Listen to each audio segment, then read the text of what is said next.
যজ্ঞস্থানে বহুদূর দূরান্ত থেকে যারা সমবেত হয়েছেন ভগবানের প্রাকৃত কথা অমৃত আস্বাদন করার জন্য, আপনাদের প্রত্যেকেরই রাতুল রাঙ্গা চরণে আমি অভাজন ভক্তিপূর্ণ প্রণাম নিবেদন করছি। কৃষ্ণ স্টুডিও চ্যানেলে আপনাকে স্বাগত। শ্রীরূপ শ্রী সনাতন ভক্ত রঘুনাথ শ্রীজীব গোপাল ভট্ট দাস রঘুনাথ এই ছয় গোসাইরি করি চরণ বন্দনে যাহা হতে বিঘ্ন নাশ অভীষ্ট পূরণ। এই ছয় গোসাই যার মুই তারু দাস তসবার পদুরে মোর পঞ্চগ্রাস। তাদের চরণ সেবী ভক্ত শনিবাস জনমে জনমে মোরে অভিলাষ। এই ছয় গোসাই প্রভু মোরে করু দয়া চরণে শরণ নিলাম দাও পদ ছায়া। এই ছয় গোসাই যবে ব্রজে কৈলাবাস রাধা কৃষ্ণের নিত্য লীলা করিলা প্রকাশ। মনের আনন্দে বলো হরি ভজ বৃন্দাবন। শ্রী গুরু বৈষ্ণব পদে মজাইয়া মন। শ্রী গুরু বৈষ্ণব পাদ পদ্ম করিয়াস নাম সংকীর্তন কহে শ্রী নরোত্তম দাস। জয় শ্রী কৃষ্ণ চৈতন্য দয়াল প্রভু নিত্যানন্দ শ্রী অদ্বৈত গদাধর শ্রীবাসাদি শ্রী গৌর ভক্ত বৃন্দ। হরে কৃষ্ণ কৃষ্ণ কৃষ্ণ হরে হরে হরে রাম রাম রাম হরে হরে। হরে কৃষ্ণ কৃষ্ণ কৃষ্ণ কৃষ্ণ হরে হরে হরে রাম রাম রাম হরে হরে। হরে কৃষ্ণ কৃষ্ণ কৃষ্ণ কৃষ্ণ হরে হরে হরে রাম রাম রাম হরে হরে।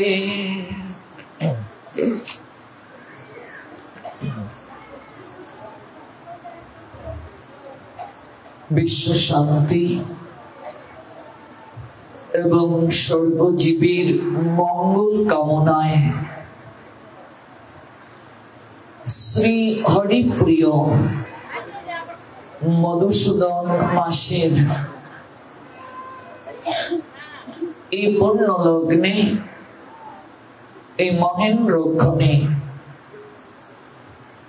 আমরা উপবেশন করেছি।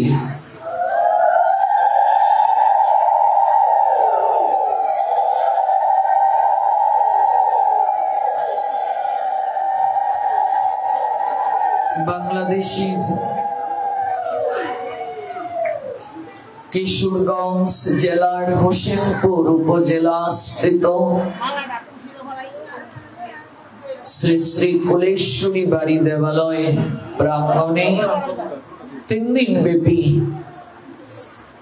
অপ্রাকৃত ভগবান শ্রী গৌর গোবিন্দের তত্ত্ব সুধামৃত আস্বাদন করার জন্য একটু মনিটরে বাড়িয়ে দাও।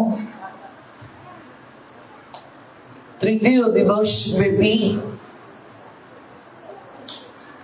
এই মহতি যজ্ঞ অনুষ্ঠানে আজ প্রথম রজনী। আজকের যজ্ঞস্থানে বহু দূর দূরান্ত থেকে যারা সমবেত হয়েছেন ভগবানের প্রাকৃত কথা অমৃত আস্বাদন করার জন্য, আপনাদের প্রত্যেকেরই রাতুল রাঙ্গা চরণে আমি অভাজন ভক্তিপূর্ণ প্রণাম নিবেদন করছি। দ্বিতীয়বারের ন্যায় কুলেশ্বরী মায়ের অপ্রাকৃত অঙ্গনে আমার আসার সৌভাগ্য হলো।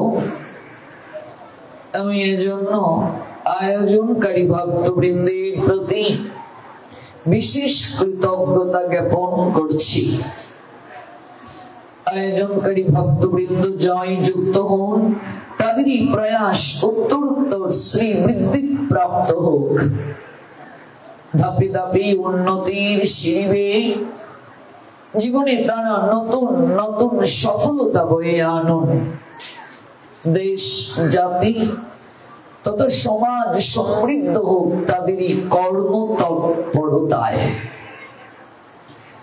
আয়োজনকারী ভক্তবৃন্দের অশেষ বিশেষ মঙ্গল কামনা করে অভিনন্দন জ্ঞাপন করছি। এই ইন্টারনেটের কল্যাণে যারা আছেন আমাদের সঙ্গে দেশ এবং দেশের বাহির থেকে, এবং পরবর্তীতে এই পুরো অনুষ্ঠানটি যারা ইউটিউবের মাধ্যমে দর্শন করবেন, শ্রবণ করবেন, আপনারা প্রত্যেকেই জয়যুক্ত হন। শ্রীবাস অঙ্গনের বাহিরে আমরা যারা দাঁড়িয়ে আছি, কৃপা করে শ্রীবাস অঙ্গনে উপবেশন করুন, তাহলে দেখতেও শ্রী প্রাপ্ত হবে আর অশেষ বিশেষ কৃপাও প্রাপ্তি হবে। আসনে উপবেশন করে ভগবানের কথা শ্রবণ করলে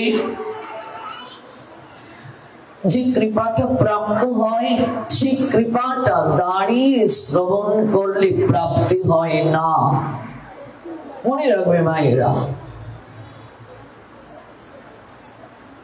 ভগবানের মাঙ্গলিক কোন কার্য করতে গিয়ে আমাদের সর্বপ্রথমে আসনে বসতে হয়। আসন ব্যতীত প্রসাদ যেমন পাওয়া যায় না, আসন ব্যতীত আপনি সিঁদুরও পড়তে পারবেন না। দাঁড়িয়ে দাঁড়িয়ে সিঁদুর পরা নিষিদ্ধ। আমরা অনেকে স্নান করে এত কম সময় আমাদের ড্রেসিং টেবিলের সামনে দাঁড়িয়ে কোন ক্রমে একটা সিঁথিতে আর ললাটে একটা টিপ আছে, এটা একদম বসিয়ে দৌড় শুরু করে দিলাম। কিন্তু না, আপনি তিলক করবেন, সেখানেও আপনাকে একটি আসন করে বসতে হবে। আপনি সিঁদুর পরিধান করবেন, সেখানেও আপনাকে আসন করে বসতে হবে। আপনি প্রসাদ গ্রহণ করবেন, সেখানেও আসন করে আপনাকে বসতে হবে। হরিকথা শ্রবণ, সন্ধ্যা আহ্নিক, পুজো, সকল ক্ষেত্রে আসন প্রয়োজন। এমনকি ভগবানকে আপনি ভোগ নিবেদন করবেন, সর্বপ্রথমে ভগবানের জন্য একটি আসন পেতে দিতে হবে। আসন ব্যতীত কোনো কিছুই সম্ভব নয়। আপনি সুখাসনে বসতে পারেন, পদ্মাসনে বসতে পারেন, বজ্রাসনে বসতে পারেন, ইত্যাদি বহুবিধ আসন রয়েছে। আসনে উপবেশন করলে মনে স্থিরতা আসে। আমাদের মন তো চঞ্চল, চঞ্চল মনে কখনো হরি ভজন হয় না। আমি এখানে আছি, আমার মন যদি অন্যত্র চলে যায় তাহলে কখনো হরি ভজন সম্ভব নয়। দেখবি কীর্তনে ভাগবত পাঠে যারা এদিক ওদিক ঘোরাফেরা করে একটু দাঁড়িয়ে শুনলো আবার দৌড়লো, তারা যেভাবে শ্রবণে আত্মতৃপ্তি পায়, আর যে সামনে বসে কায় মনোবাক্যে শুনে সে কতটা আত্মতৃপ্তি পায়। পিছনে বলতে দেখবেন অনেক সময় হই হুল্লোড়, অনেক কথাবার্তা আসে, কিন্তু সামনে যারা বসে শ্রবণ করে কায় মনোবাক্যে তারা কতটা অনিন্দময় ভাবে শ্রবণ করতে পারে। ভাগবত শ্রবণটা একটা ক্লাসে নিয়ে, ক্লাসে ভালো স্টুডেন্ট যারা ওরা সামনেই বসে, নাকি আমরা ছোটবেলা থেকে তো তাই শুনে এসেছি। আপনি টিচারের লেকচার ভালোভাবে আয়ত্ত করতে পারবেন যদি সামনে বসেন। স্কুল কলেজ বিশ্ববিদ্যালয়ে তাই হয়। এজন্য শ্রবণ করলেই যেহেতু কলিযুগে মঙ্গল সাধিত হয়, ভক্তির 64 অঙ্গের মাঝে শ্রেষ্ঠ অঙ্গ শ্রবণ। আমরা কলিহত মানুষ, সত্য ত্রেতা দাপরের মতো আমাদের এত কঠিন ভজন করা সম্ভব নয়। আমাদের আয়ু একেবারে কম। সত্যযুগে মানুষ 1 লক্ষ বছর জীবন ধারণ করতে পারতেন। ত্রেতা যুগে মানুষের আয়ু ছিল 10,000 বছর, আর দাপর যুগে আয়ু 1000 বছর। কলিযুগে মানুষের নির্ধারিত কোনো আয়ুই নেই, যে কোনো সময় কলিযুগের মানুষেরা মরে যাবে। দুর্দৈব অবস্থায় ভগবানকে আমরা কতটা ডাকবো, ডাকার কতটা শক্তি আছে আমাদের, আমাদের ক্ষীণ কণ্ঠের আওয়াজ কতটা ভগবানের নৈকট্যে পৌঁছবে, ভগবানের কর্ণ কুহরে গোচরিত হবে। এই জন্য ভাগবত জানালেন, জীব তুমি কতটা ভগবানকে ডাকবে, ডাকার সামর্থ্য কি তোমার আছে? কোন মন্ত্রে তুমি তাকে আরাধনা করতে হয় তা কি জানো? আর তোমার স্মরণ শক্তি বা এই কলিযুগে কতটা? তুমি কতটাই উপবাস থাকবে, তোমার মন কতটা নিয়ন্ত্রিত রাখতে পারবে, ভোগের সামগ্রী তোমার চোখের সামনে, তুমি কতটা ত্যাগের পথে যেতে পারবে? তাই তোমার একটাই কাজ, তুমি কেবল কান পেতে শ্রবণ করো। ওই শ্রবণ করতে করতে কর্ণের বধিরতা একদিন ঘুচে যাবে, চিত্তের মলিনতা দূর হবে, চিত্ত মার্জন হবে, আর তখনই মুরলীর যে সুর কর্ণ কোহরে গোচরিত হবে। আমরা যেটুকু সময়ে শ্রবণ করব, সেই শ্রবণটা যদি আসনে উপবেশন হয় তাহলে বেশ অত্যন্ত ভালো, সর্বোত্তম, অধিক কৃপা প্রাপ্তি হবে। আর যজ্ঞ চলাকালীন সময়ে যদি আমরা কোনো কিছু আহার গ্রহণ না করি তাহলে সর্বোত্তম। যজ্ঞ হরিধ্বনি দিয়ে শুরু হলো, যজ্ঞ শেষ হওয়ার পূর্ব পর্যন্ত আমাকে উপবেশন করে শ্রবণ করতে হবে। যদি করতে পারি সম্পূর্ণ কৃপা পাবো, কিন্তু সম্পূর্ণ শ্রবণ না করে যদি আমি চলে যাই তাহলে ভাগবতের সম্পূর্ণ কৃপা প্রাপ্ত হব না। এবার ইমার্জেন্সি আমার কোনো কাজ পড়তে পারে কিনা, যদি আমি চলে যাই, যাওয়ার যদি পরিস্থিতি উদ্ভাসিত হয় তাহলে আমি এমন ভাবে চলে যাব যেন কারো কথার শ্রবণে ব্যাঘাত না হয়। আমি প্রণাম দিয়ে এমন ভাবে যাব যেন শ্রবণে কারো ব্যাঘাত না হয়।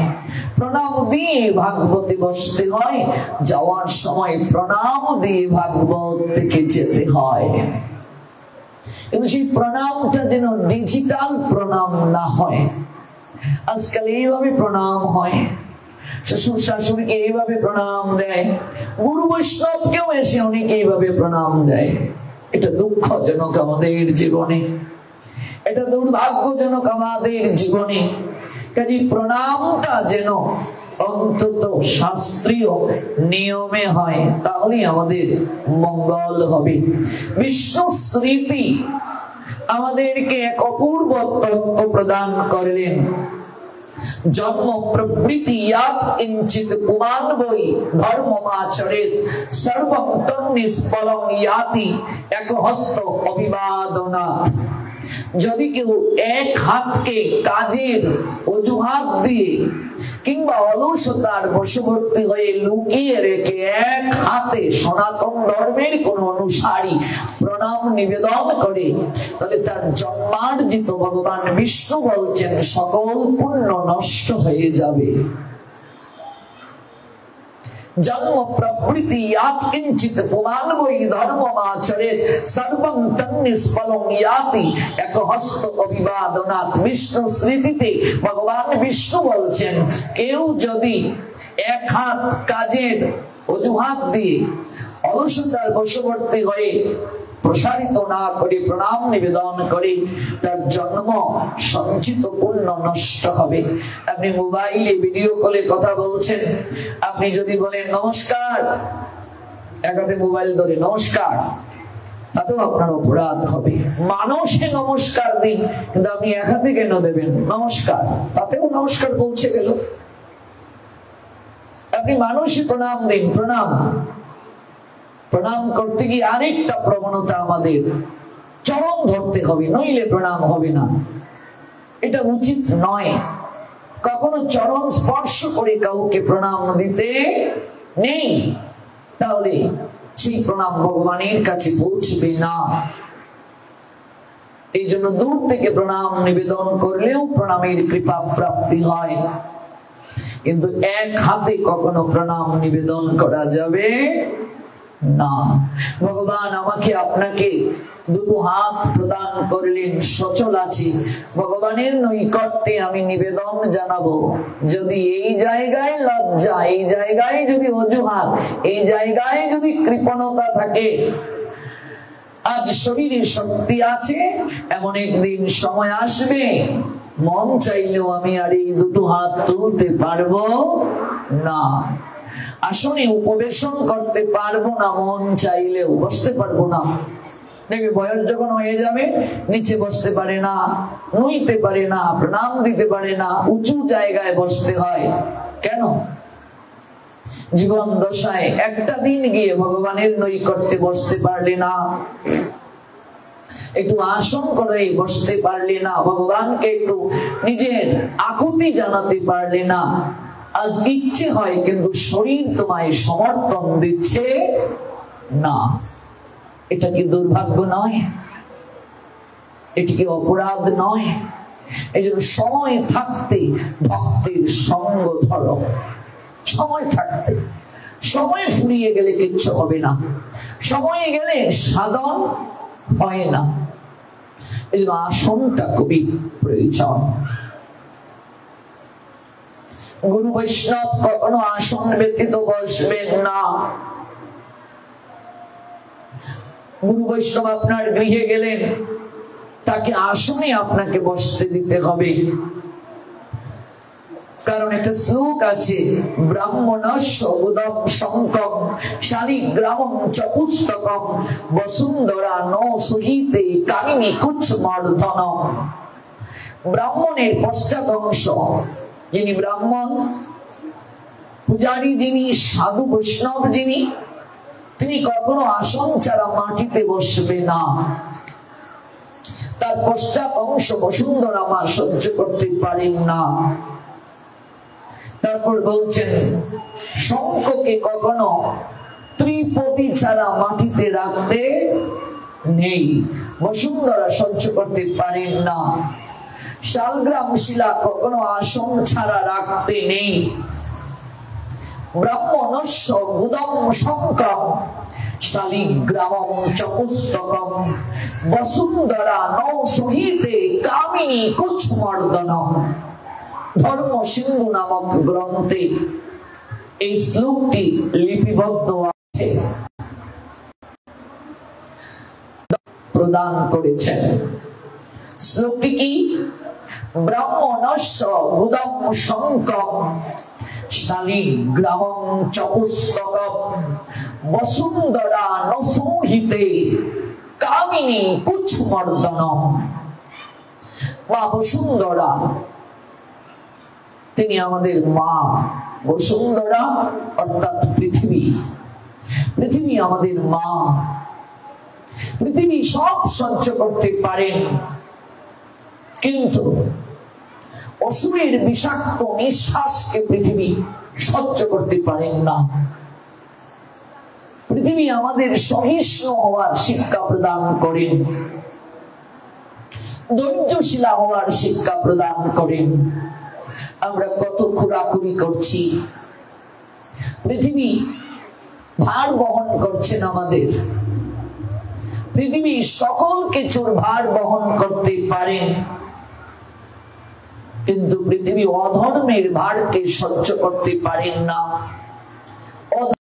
মা জানকীকে যখন অযোধ্যার প্রজাবৃন্দ সন্দেহ করতে শুরু করলো যে 14 বছর আমাদের সম্রাজ্ঞী লঙ্কায় অবস্থান করেছিল, রাবণের সতী সাধ্বী, তার প্রেয়সী পতি গত প্রাণা, পতিকে ব্যতীত অন্য কোন চিন্তায় তিনি কাতর নন। তিনি জানেন রঘুপতি রামচন্দ্র ভগবান স্বয়ং অন্তর্যামী, তিনি তার লাদিনী শক্তি জানকী শক্তি স্বরূপিণী। কিন্তু জগৎকে শিক্ষা দেওয়ার জন্য ভগবান যখন জগতে আসেন, ভগবান যখন জগতে এসে লীলা বিলাস করেন, তখন তাকেও কিছু না কিছু রেস্ট্রিকশন মেনে চলতে হয়, কিছু নিয়ম নীতির মাধ্যমে তাকে লীলা সম্পাদন করতে হয়। ইচ্ছে করলেও তিনি এই জায়গা থেকে সরে যেতে পারেন না। ভগবানকেও এই কার্যগুলো করতে হয়।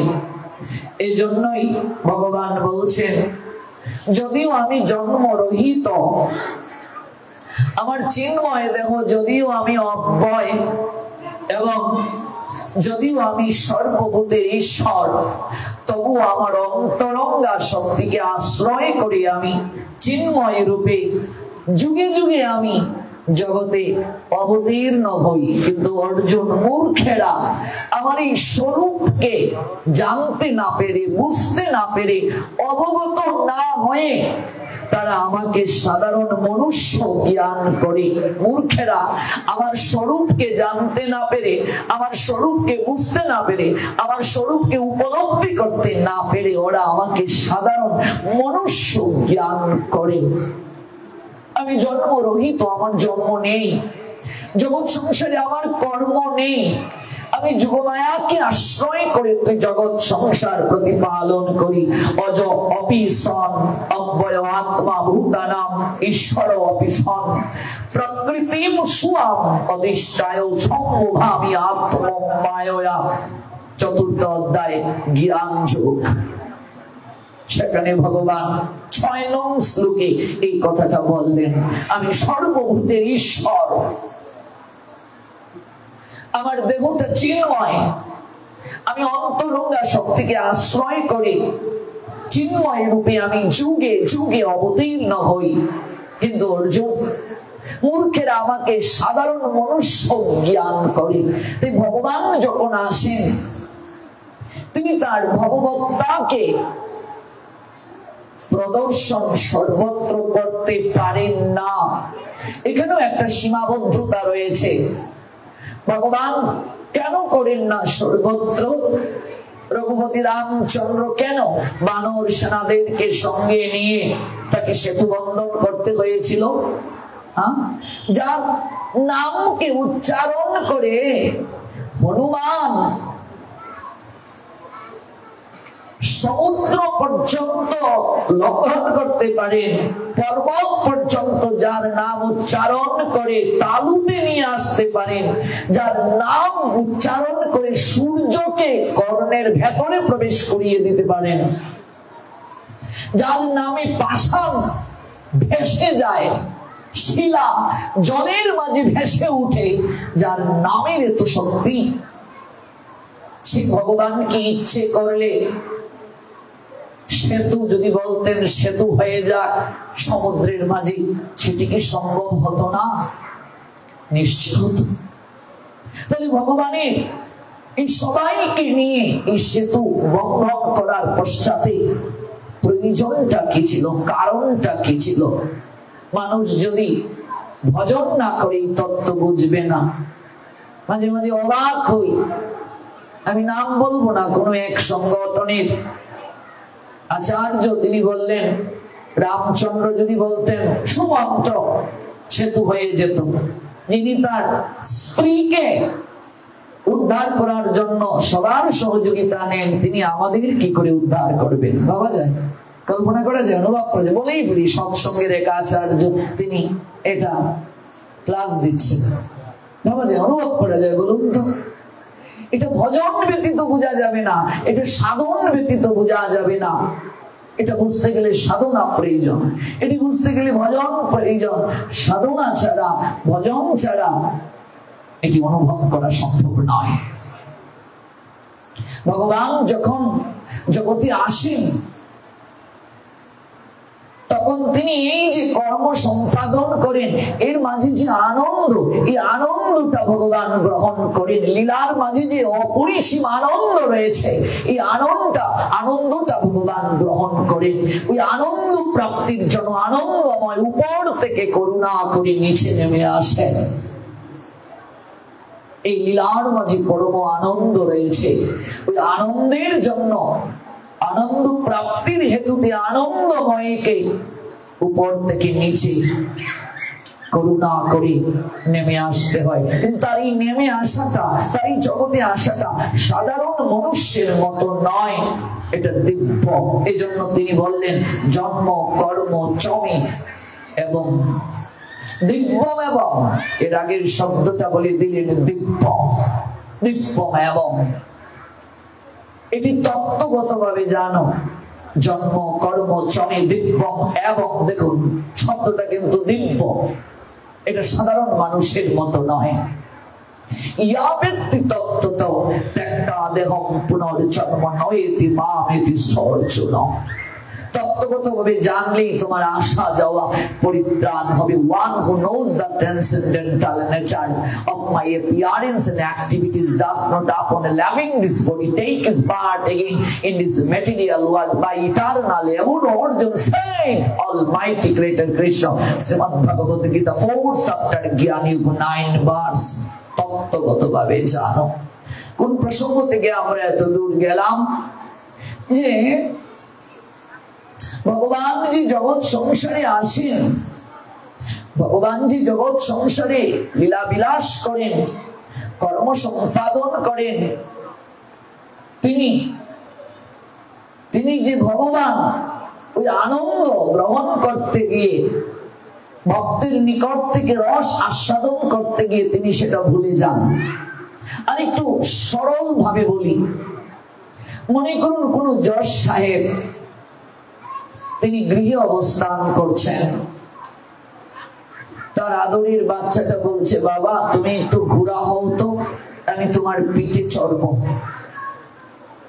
তার ছেলেটা বলছে, ছোট্ট ছেলেটা বলছে বাবা তুমি একটু ঘোরা হও তো, তোমার পিঠে আমি চড়বো, তুমি আমায় ঘোড়ার নিয়ে পিঠে চড়িয়ে তুমি আমায় ঘুরে বেড়াও। জজ সাহেব যদি ছেলেকে বলে উঠেন তোর সাহস তো কম নয় রে, তুই কাকে বলছিস ঘোড়া হওয়ার জন্য? আমি জজ সাহেব। তিনি যদি ছেলেকে এই কথাটা বলেন, তিনি কি বাৎসল্য প্রেম আস্বাদন করতে পারবেন? সম্ভব? তিনি তার জায়গায় জজ, কিন্তু এই জায়গায় তিনি যদি জজ সাহেব এই ভাব নিয়ে থাকেন, তিনি কি সেই আনন্দটা প্রাপ্ত হতে পারবেন? সন্তানের যে স্নেহ বাৎসল্য, এটা কি আস্বাদন করতে পারবেন? এই আনন্দটা কি তার অনুভব হবে?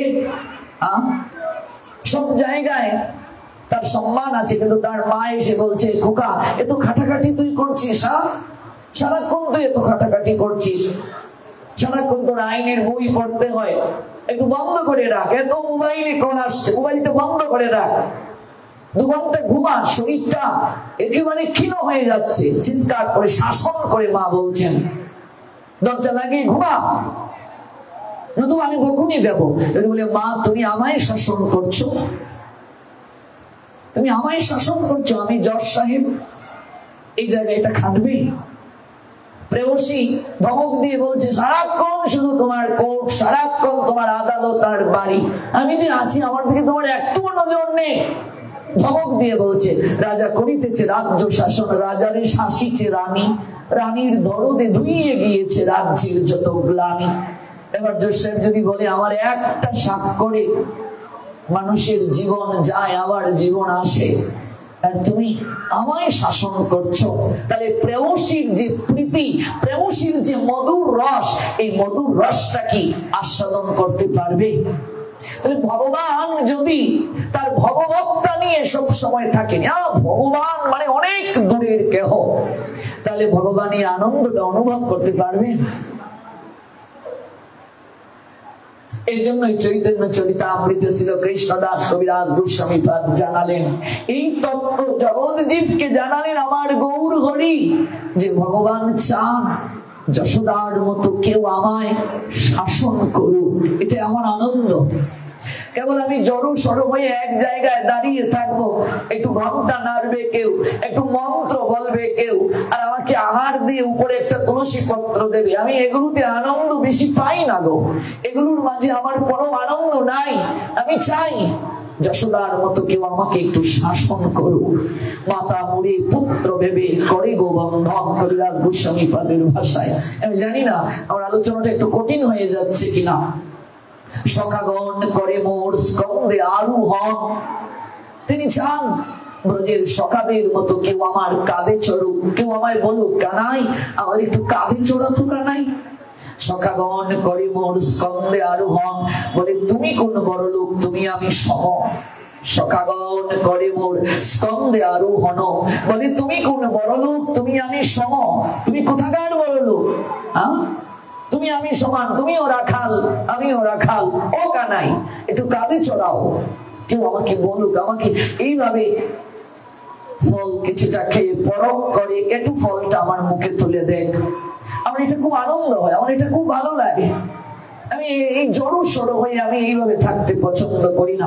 প্রিয়া যদি মান করে করে গো বৎসন, আমার প্রিয়া, আমার প্রেয়সী, আমার ভক্ত, আমার প্রিয়া, আমার প্রেমময়ী যদি মান করে, আমাকে গাল মন্দ করে, বৎসন করে, ব্যাট পাটে আমাকে যতটা না সন্তুষ্ট করা যায় তার থেকে অধিক আমি সন্তুষ্ট হই, অধিক আনন্দ পাই আমার ভক্ত যদি আমাকে গাল মন্দ করে। আমার প্রিয়া যদি আমায় বৎসন করে, ব্যাট পাট হতে অধিক হরে মোর মন, কবিরাজ গোস্বামী পাদের ভাষায়। এটা গৌর করিয়েছে আমাদের জানালেন, এর আগে কেউ জানতো না এই তত্ত্ব।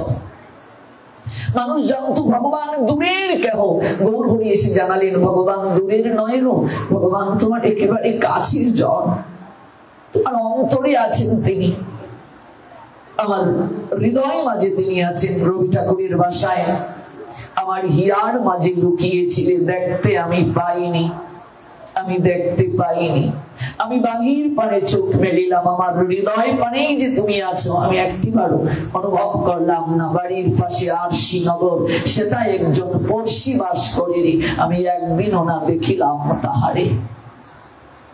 তুমি যে আমার ভেতরে আছো আমি অনুভব করলাম না। তোমাকে খুঁজতে আমি গ্রাম থেকে গ্রামান্তর, জন থেকে জনান্তর, কত তীর্থে গেলাম তোমাকে খোঁজার জন্য, মন্দিরে গেলাম তোমাকে খোঁজার জন্য।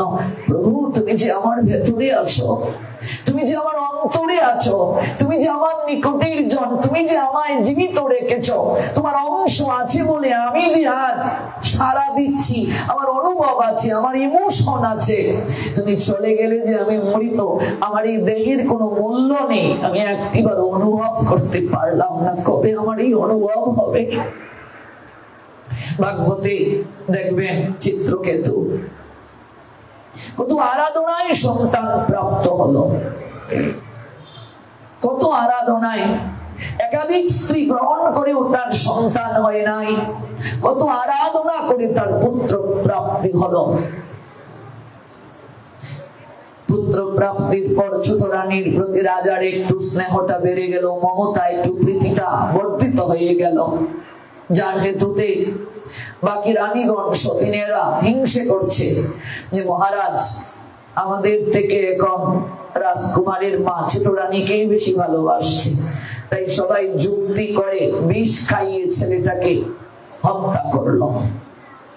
ছেলেটা যখন মরে গেল, রাজা ছেলেটাকে বুকে জড়িয়ে ধরে অজুর ধারায় কাঁদছেন, অজুর ধারায় কাঁদছেন। খোকা, তুই আমায় ছেড়ে কোথায় গেলে? আমি কি করে বাঁচবো, কি করে বাঁচবো আমি তোকে ছাড়া? গুরুদেব তখন সেই স্থলে এসে হাজির হলেন। মহারাজ, কোথায় আপনার পুত্র হারিয়ে গিয়েছে? আপনি তো আপনার পুত্রকে জড়িয়ে ধরে আছেন, বুকেই তো আপনার পুত্র আছে, সে তো হারিয়ে যায়নি। আপনি এত বিচলিত ব্যাকুল কেন? রাজা গুরুদেবের দিকে তাকিয়ে বলছেন, হ্যাঁ, আমার পুত্র আমার বুকে আছে বটে, আমি তাকে জড়িয়ে ধরে আছি বটে, কিন্তু আমার পুত্র তো আমাকে মধুর স্বরে এখন আর বাবা বলে ডাকছে না। আমার পুত্র তো আমায় চুমু দিচ্ছে না, আমায় আদর করছে না। আছে আমার বুকে, আমি তাকে জড়িয়ে ধরছি বটে, কিন্তু এটা তার নিতর দেহ, সে তো নেই। গুরুদেব বলছেন, হে মহারাজ, জীবনে কোনোদিন ওই শক্তিটার কথা আপনি চিন্তা করেছিলেন, যে শক্তিটা আপনার পুত্রের ভেতর থেকে চলে যাওয়ার কারণে আপনি কেঁদে কেঁদে বলছেন আপনার পুত্র আর নেই? কোনদিন জীবনে আপনি আপনার এই রাজত্ব চলাকালীন সময়ে শাসনকালে কোনদিন কি এই চিন্তা করেছেন, ওই শক্তিটার কথা চিন্তা করেছেন, যে শক্তিটা মানুষের দেহের ভেতর থেকে চলে গেলে এই দেহটার আর কোনো মূল্য থাকে না? মহারাজ, আপনি কি কোনদিন ওই শক্তিটার কথা চিন্তা করেছেন? ওই সঞ্জীবনী শক্তির কথা একবার যে চিন্তন করে, একবার যে ওকে অনুভব করতে পারে, তার ঈশ্বর দর্শন হয়ে যায়। সে অনুভব করতে পারে, নিজের স্বরূপ জানতে পারে। এই জন্য নিজেকে যে জানতে পারে তার ঈশ্বর দর্শন হয়ে যায়। আত্মজ্ঞান যার একবার জাগ্রত হয়ে যায়, তার ঈশ্বর দর্শন হয়ে যায়। কত উপনিষদে আছে, নচিকেতা তাই ধর্মরাজ যমের কাছে আত্মতত্ত্ব জানার জন্য প্রশ্ন করেছিলেন। যমরাজ তাকে পরীক্ষা করেছিলেন, আমি তোমাকে যৌবন শক্তি বাড়িয়ে দেব নচিকেতা, অপ্সরা দেব তোমাকে ভোগের জন্য, তুমি এই বাচ্চা বয়সে এগুলো কেন জানতে চাইছো? নচিকেতা বললেন, আমাকে আপনি আরো কয়েক হাজার বছর না হয় যৌবন শক্তি বর প্রাপ্ত করিয়ে দিলেন, কিন্তু এরপরে আমি কি একদিন ইন্দ্রিয় দিক থেকে বিকল হব না? আমার ভেতরের শক্তি কি একদিন যাবে না? আমার এই দেহ পিঞ্জিরা থেকে কি প্রাণ পাখিটা উড়বে না? তাহলে আমি এই বর নিয়ে কি করব? আপনি আমায় কৃপা করে জানান, মানুষ কিসের শক্তিতে সচল থাকে? কিসের শক্তি মানুষের ভেতরে থাকলে মানুষের অনুভূতি থাকে? মানুষের স্বরূপ কি, তার কর্তব্য কি? ধর্মরাজ যম নচিকেতাকে আঁকড়ে ধরলেন। পুত্র, এটাই তো শ্রেষ্ঠ মনুষ্য জীবনের মূল প্রশ্ন। মানুষ এই প্রশ্নটা মনুষ্য জীবনে কেবল অনুভব করতে পারে, পুঙ্খানুপুঙ্খ রূপে জানতে পারে। এই প্রশ্নের সমাধানের জন্য মনুষ্য জন্ম প্রয়োজন। মনুষ্য জন্ম ব্যতীত আর কোন জন্মে মনুষ্যত্ববোধ, বিবেকবোধ না থাকার কারণে মানুষ এই তত্ত্ব জানতে পারে না, এই তত্ত্ব বুঝতে পারে না, এই তত্ত্ব উপলব্ধি করতে পারি না। এজন্যই সনাতন গোস্বামী পাদের চিত্তে জেগেছিল, কে আমি? আমি কে? আমার স্বরূপ কি? চৈতন্য চরিতামৃত জানালেন, জীবের স্বরূপ জীব কৃষ্ণের নিত্য দাস। এটাই জীবের স্বরূপ। জীবের স্বরূপ সে তার দেহ নয়, জীবের স্বরূপ সে চিন্ময় আত্মা। এটাই তার জীবের স্বরূপ, এটাই জীবের স্বরূপ। সহজে বোঝানোর জন্য তাই ভগবানকেও ওই লীলার আশ্রয় নিতে হয়, কর্ম সম্পাদন করতে হয়। কোন প্রসঙ্গ থেকে এত দূর গেলাম? রঘুপতি রামচন্দ্র, তিনি তো ভগবান অন্তর্যামী, তিনি তো জানেন, কিন্তু প্রজাদের চিত্তে যখন এই সংশয়টা জাগলো, তাই জগৎকে শিক্ষা দেওয়ার জন্য রঘুপতি রামচন্দ্র ওই সন্দেহ নিবৃত্তির জন্য জানকীর অহৈতুকী কৃপা শক্তিটাকে, লাভিনী শক্তি যে সর্বশ্রেষ্ঠ, এই তত্ত্ব বোঝানোর জন্য অগ্নি পরীক্ষার আয়োজন করেছিলেন। আমাদের প্রসঙ্গটা কি? ধরনী সব সহ্য করতে পারেন, কিন্তু অধর্মের নিঃশ্বাস সহ্য করতে পারেন না, যার কারণে ধরনী মা বিভক্ত হয়ে গিয়েছিলেন।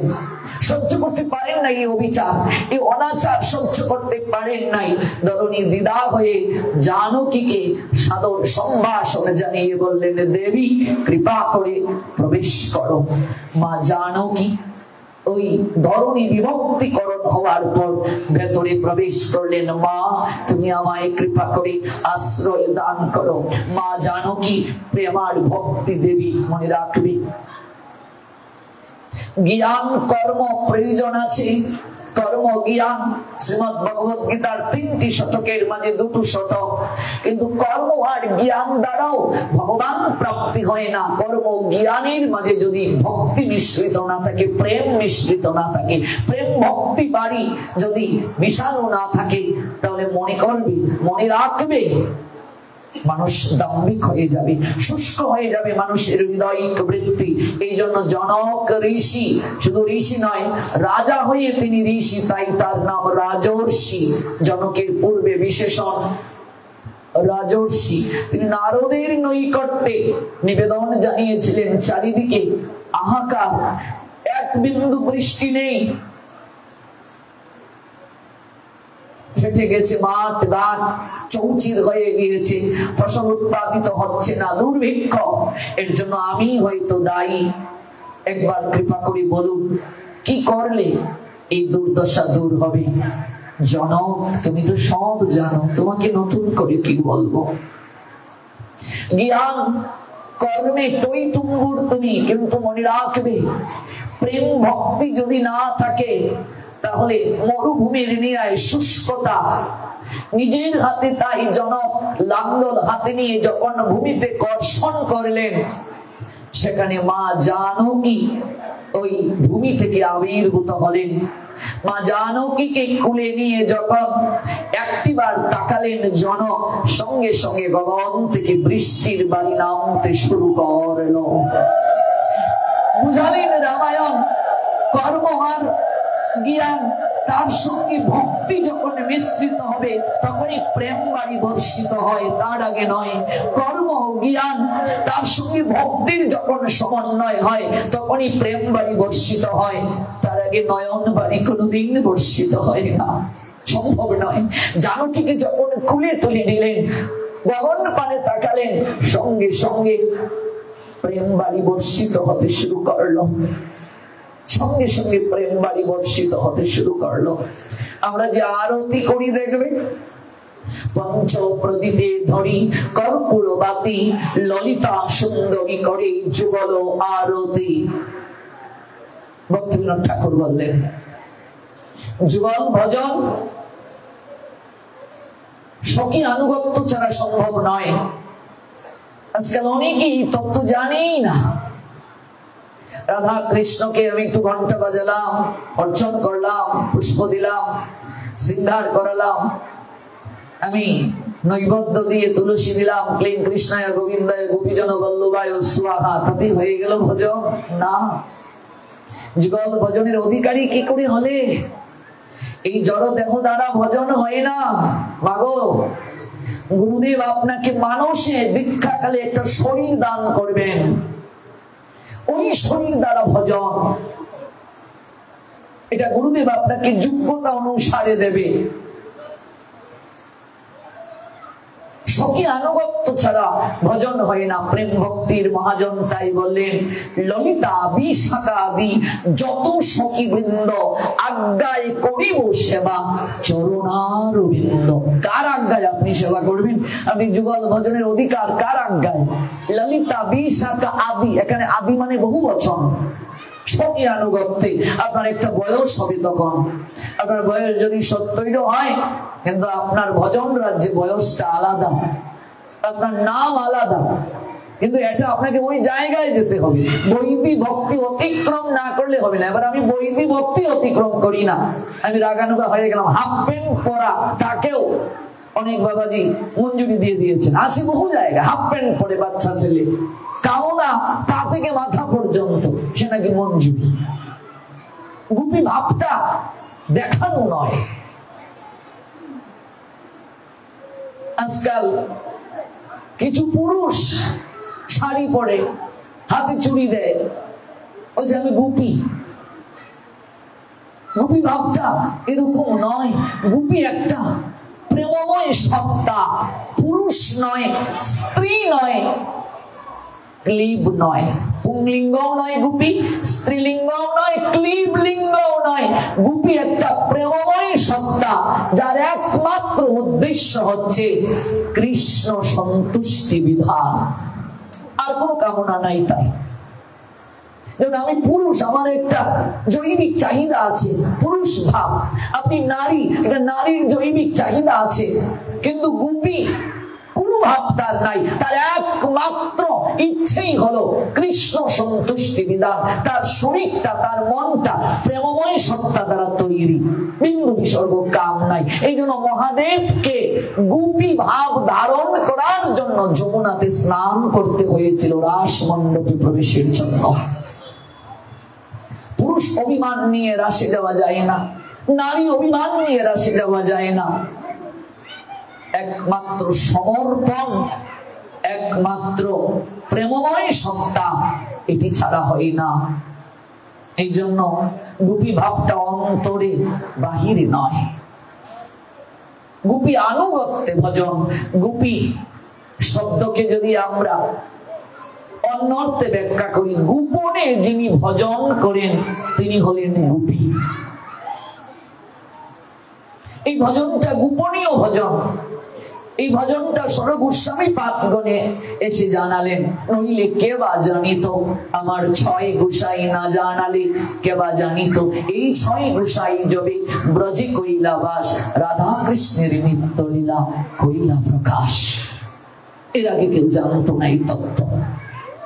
গৌর হরি এই তত্ত্ব দক্ষিণ ভারত থেকে এনে জগৎজিৎকে জানালেন। এই যে বৈষ্ণবীয় ভজন, এই যে পরকীয়া ভজন, সখীয়া নয়, রাধারানী গোবিন্দের স্ত্রী নয়, প্রেয়সী তত্ত্ব, এই তত্ত্ব, এই তত্ত্বে ভজন কেউ জানতো না। এটা দক্ষিণ ভারতের ভজন। রায় রামানন্দের সঙ্গে গোদাবরী সরস্বতী নদীর তীরে যে লীলা হয়েছিল, যে আলাপন হয়েছিল, গৌর হরি এই অহৈতুকী তত্ত্ব, কান্তা প্রেম, এই অহৈতুকী তত্ত্ব জগৎকে জানালে। আমি একটু কঠিন আলোচনায় যাচ্ছি না, কঠিন আলোচনার জন্য আলাদা পরিবেশ প্রয়োজন। এই তত্ত্ব সবার জন্য নয়, এটা প্রেমময় সত্তা।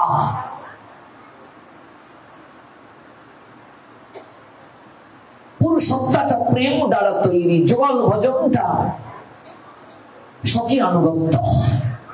ললিতা বিশাখা আদি যত সখী বৃন্দ আজ্ঞায় করিব সেবা চরণারবিন্দ, তাদের আজ্ঞায়, তা না হলে সম্ভব নয়। ভক্তিবিনোদ ঠাকুর আবার বললেন, পঞ্চ প্রদীপে ধরি কর্পূর বাতি, ললিতা সুন্দরী করে যুগল আরতি। যে আরতি করছে সে সখী আনুগত্যের অধিকারী। এই জন্য নারী যারা আছে তাদের লম্বা চুল আছে, চুল বন্ধন করছে। পুরুষ শিকার রাখছে।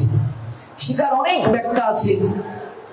এটা ব্রহ্মরন্ধ্রে এক গুচ্ছ কেশ রাখা, বৈষ্ণবের অনেকগুলো লক্ষণের মাঝে একটা লক্ষণ। শিকা নিয়ে আমার একটা প্রবন্ধই বের হবে। আমার গ্রন্থে যে লেখা, গ্রন্থটা লেখা প্রায় শেষ, এটার মধ্যে শিখা নিয়ে একটা প্রবন্ধ থাকবে, অনেক পৃষ্ঠা। শিখা মূলত কি, কেন ধারণ করতে হয়, এটা ব্রহ্মরন্ধ্রে, এই যে এটা পতাকা সদৃশ, এটা বন্ধন করে। বন্ধন ব্যতীত কিচ্ছু হয় না। এটা বন্ধন করে হচ্ছে ভজন। গলবস্ত্র থাকবে। মায়েরা করলে মস্তকে অবশ্যই কাপড় দিয়ে আরতি আদি মাঙ্গলিক কার্য করতে হয়। পঞ্চ প্রদীপে ধরি, 5টা প্রদীপ, 5টা সলিতা। এই তত্ত্ব কখনো জেগেছে মনে, 6টা কেন হলো না, 4টা কেন হলো না? এই 5টা সলিতা মানে পাঁচটা জ্ঞান ইন্দ্রিয়ের প্রতীক।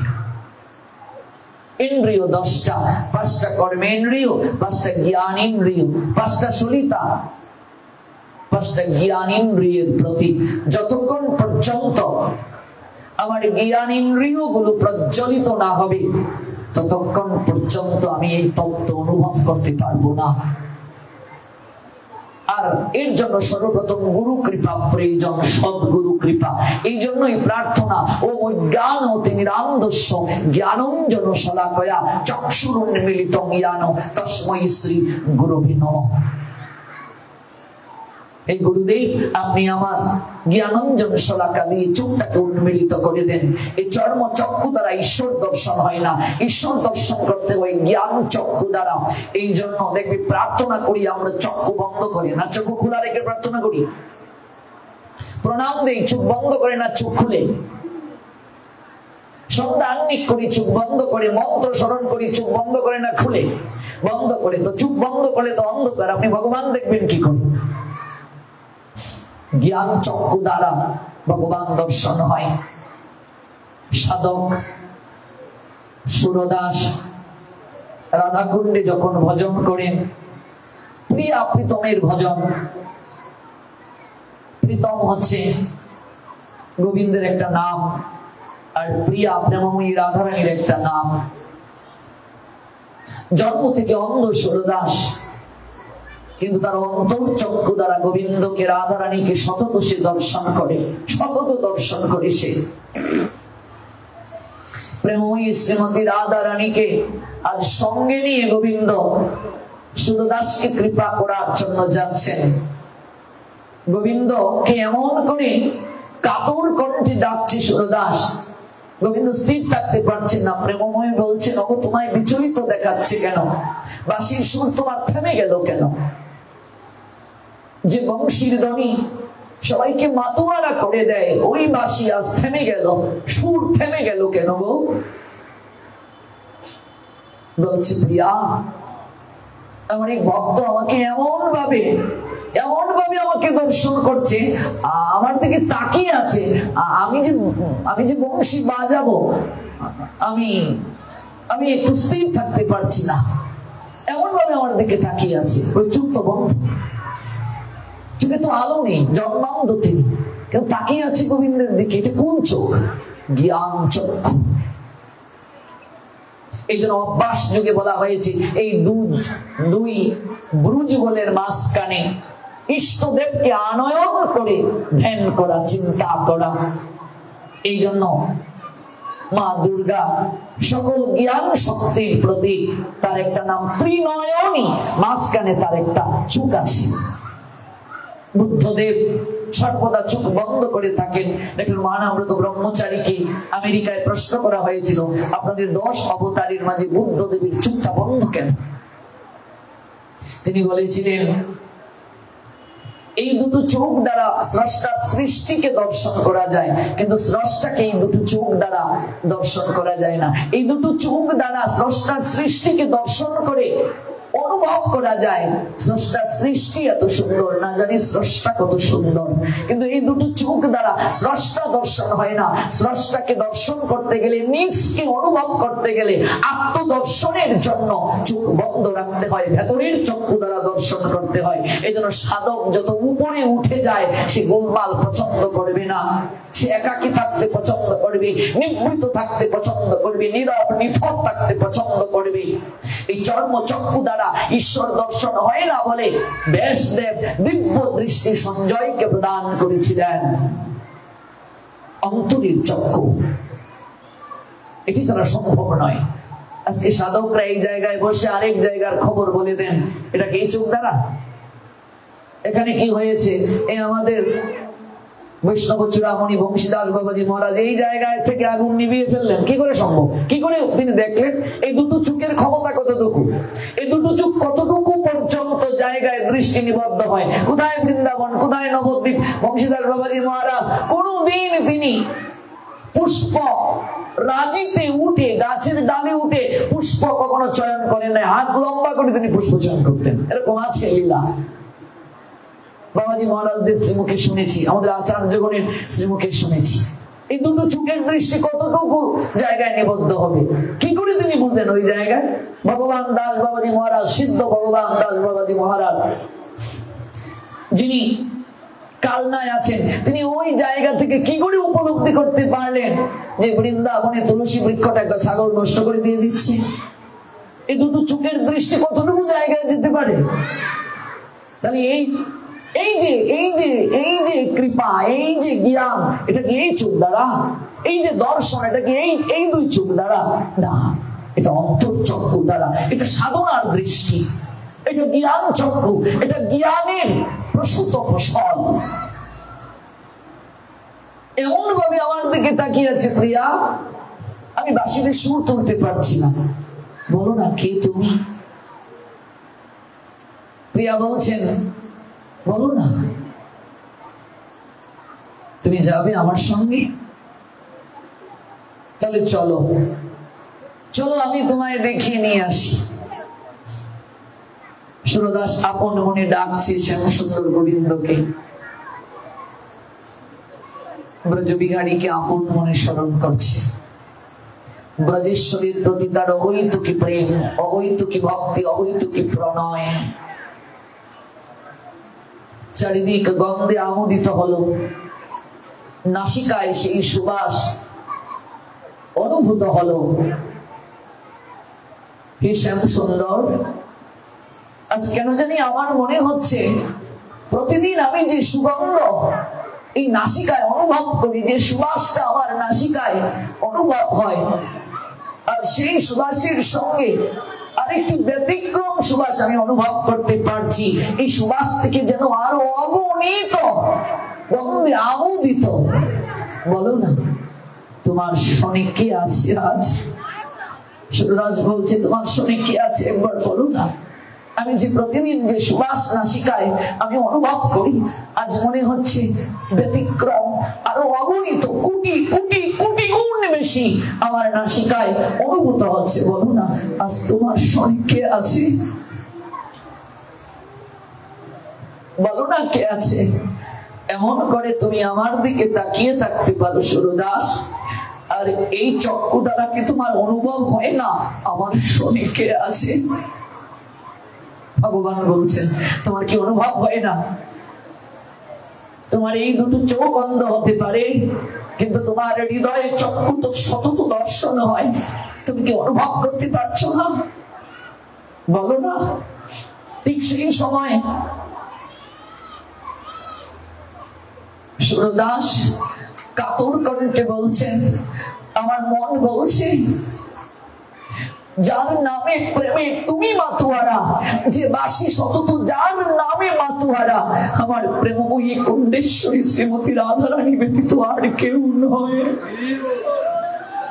আমার প্রেমময়ী শ্রীমতী রাধারানী হেমাঙ্গিনী প্রেয়সী ছাড়া আর কেউ হতে পারে না। কৃপাময়ী কৃপানিধি শ্রীমতী রাধারানী ব্যতীত আর কেউ হতে পারে না। আমার এই দুটো চোখে আলো থাকতে না পারে, কিন্তু আমার জ্ঞান চক্ষু, আমার অন্তরের চক্ষু কোনদিন এই দর্শনে ভুল কিছু দেখতে পারে না। আমি তো এই দর্শনের জন্যই ব্যাকুল ছিলাম।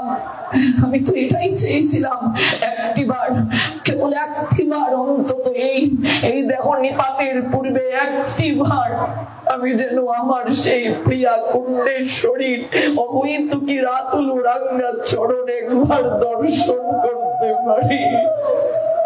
আমি আর কিছুই তো চাইনি। এই দর্শন তো চোখ দিয়েছিল না গো, এই দর্শন তো চোখ দ্বারা ছিল না, এটা অন্তরের দর্শন, এটা হৃদয়ের দর্শন।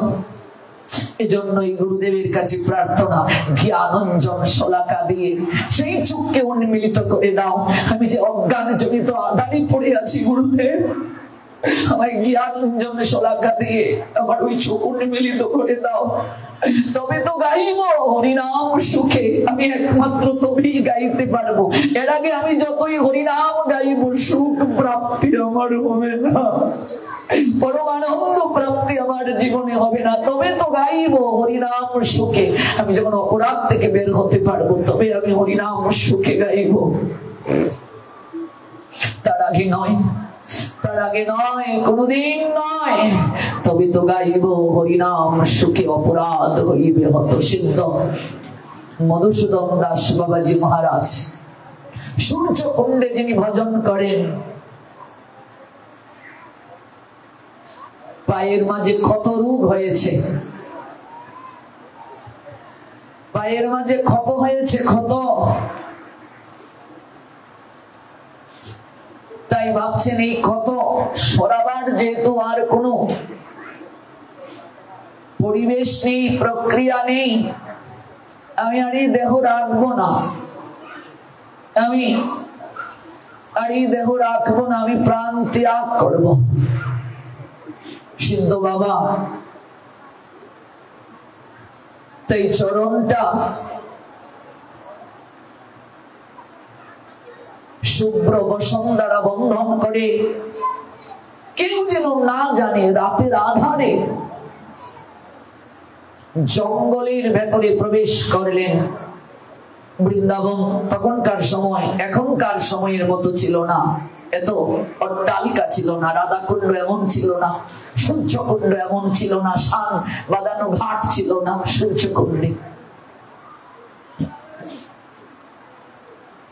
সেখান থেকে রাধে রাধে রাধে রাধে রাধে বলে নয়নের জল বিসর্জন করছিলেন। জল ত্যাগ করে ফেললেন, অন্ন ত্যাগ করে ফেললেন। একদিন গেল, দুদিন গেল, 3 দিন গেল, 3 দিন না খেয়ে আছেন। কিন্তু একটা আর্তনাদ, প্রাণ তেজিব।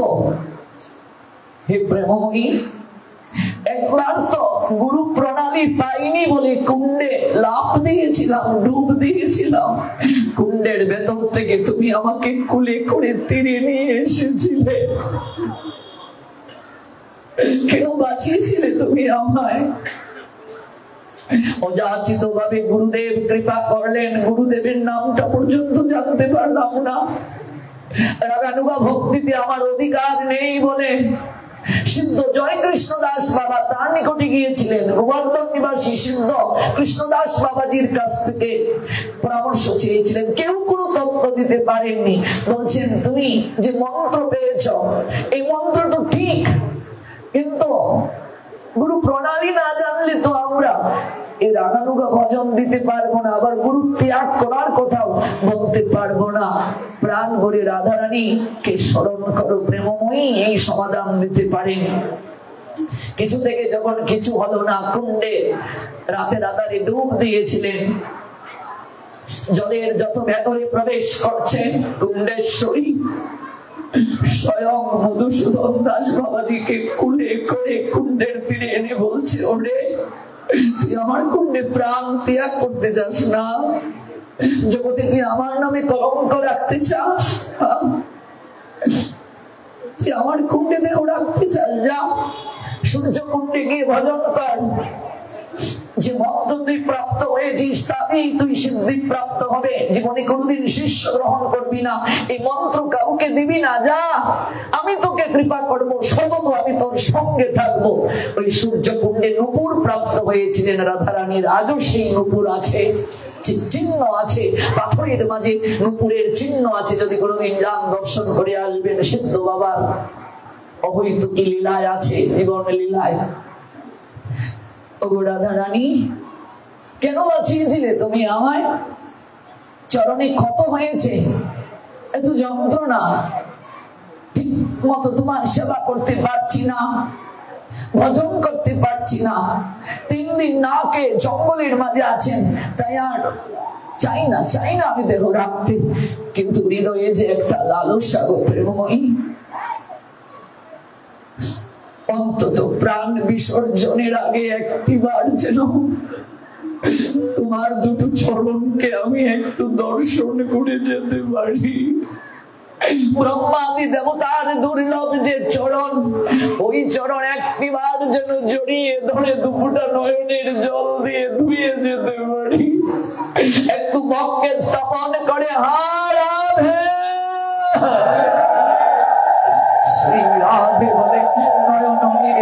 আসতে পারি বলো না গো। আমার কবে সেদিন হবে? কেউ যেন না জানে, এই জন্য অজুর দ্বারাই কাঁদেন, কিন্তু শব্দ করে নয়। কেউ যেন না জানে তিনি এখানে পড়ে আছেন। 3 দিন কেটে গেল। প্রতিদিন সিদ্ধ বাবা যে গৃহে মাদুকুরি করতেন গিয়ে, সেই গৃহের গৃহকর্ত্রীর কন্যা রুটি আর সবজি এনে সিদ্ধ বাবাকে বলছেন, বাবা কে রে, আমায় চিনতে পারছো না? তুই কোথা গেলি? কি করে জানলি আমি এই জায়গায়? 3 দিন তুমি মাদুকুরি করতে যাও নাই, মা চিন্তা করছে প্রতিদিন তুমি আমাদের গৃহ থেকে মাদুকুরি নিয়ে এসো, 3 দিন যাওনি, তাই মা চিন্তায় ওদের শরীর খারাপ না তো, আমায় বকুনি দিয়ে তাই রুটি আর সবজি দিয়ে পাঠিয়েছে, এই নাও গ্রহণ করো। এই জঙ্গলে পড়ে আছো কেন? মরতে চাও কেন? তুই কি করে জানলি আমি মরতে চাই? আমি সব জানি, আমাকে সব জানতে হয়। ওই বালিকা তো মাদুকরি যে গৃহে যান, সেই গৃহের গৃহকর্ত্রীর কন্যা নয়, যে আমার ব্রজবালা ব্রজ কিশোরী শ্রীমতী রাধা রানী। আমি সব জানি, আমাকে সব জানতে হয়। অভিমান করেছো কেন? ভিক্ষা করতে যাও না কেন? শরীর খারাপ হবে না? শরীর ত্যাগ করলে হয়? এত অভিমান কিসের? নাও রুটি খেয়ে নাও, সবজি খেয়ে নাও। যা খাবো না, নিয়ে যা। তুমি আমার সঙ্গে অভিমান করছো, রাগ করছো? দেখো বাবু, আমি এতক্ষণ দাঁড়িয়ে থাকতে পারবো না, মা বলেছে বলে আমি এসেছি, নতুবা আমার দায় পড়েছে। এই নাও রুটি নাও, সবজি নাও, খেয়ে নাও, আমি যাই। হেরে যাবি বলে জানা? তুই কি করে জানলি রে আমি এই জায়গায় পড়ে আছি? তুই কি করে জানলি রে আমি মরতে চাই? এই জঙ্গলের মাঝে আমি আছি, তুই কি করে জানলি রে? কেউ তো জানি না 3 দিন আমি এই জায়গায় পড়ে আছি। যাচ্ছিস যা, একটু বলে জানা, তুই কি করে জানলি রে আমি এই জায়গায় পড়ে আছি? একটু মৃদু হেসে বালিকা চলে গেল, কিচ্ছু বললো না, শুধু একটু মৃদু হাসলো। বাবা অবাক বিস্ময়ে তাকিয়ে রইলেন। প্রতিদিন মাদুকুরি করতে যাই, ওই বালিকাটা থেকে আমি দেখি, কিন্তু যেন মনে হচ্ছে অন্য দিনের থেকে আস্থার শরীর থেকে এক অপূর্ব জ্যোতি নির্গত হচ্ছে। চারিদিক যেন আলোয় আলোকিত হয়ে গেছে। এই জঙ্গলটা যেন সুগন্ধে ভরে গেছে। আমার মনে হচ্ছে এমন কাউকে দেখার জন্য আমি এতটা বছর ধরে আমি রাধে শ্রী রাধে বলে ক্রন্দন করছি। আমি এমন করে ডাকছি, রুটি আর সবজি যে মাটির পাত্রে দিয়ে গিয়েছিল কন্যা, মাটির পাত্রটা পাশে রেখে তো চলে গেল। পাত্রটা স্পর্শ করলেন, সারাটা শরীর চমকিত হয়ে উঠল। একটু প্রসাদ গ্রহণ করলেন, সঙ্গে সঙ্গে দেখলেন সারা শরীরে কোনো জ্বালা নাই। চরণের দিকে তাকিয়ে দেখলেন চরণের মাঝে কোনো ঘা নেই। সঙ্গে সঙ্গে অবাক হয়ে গেলেন, দাঁড়িয়ে গেলেন সিদ্ধ বাবা মধুসূদন দাস মহারাজ, যিনি বাসর রাতে স্ত্রীকে রেখে পালিয়ে গিয়েছিলেন বৃন্দাবনে। একটু পড়বেন গৌরীয় বৈষ্ণব জীবনী, এটা না পড়লে বৈষ্ণবীয় ধারা বুঝবেন না। গৌর হরির আনুগত্যে আমরা যারা, এগুলো না পড়লে হবে না।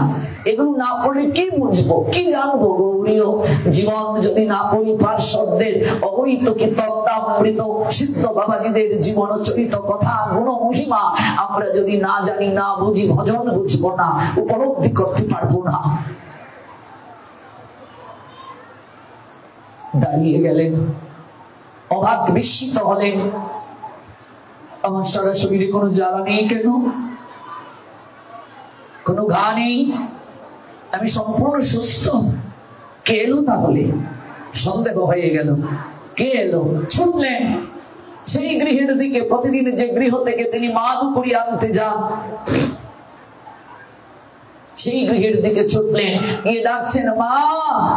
গৃহকর্ত্রী অন্দর মহল থেকে এলো, কিরে বাবা 3 দিন যে এলি না, আমি রুটি সবজি প্রতিদিন রাখি, এলি না কেন? শরীরটা শুকিয়ে গেছে যে।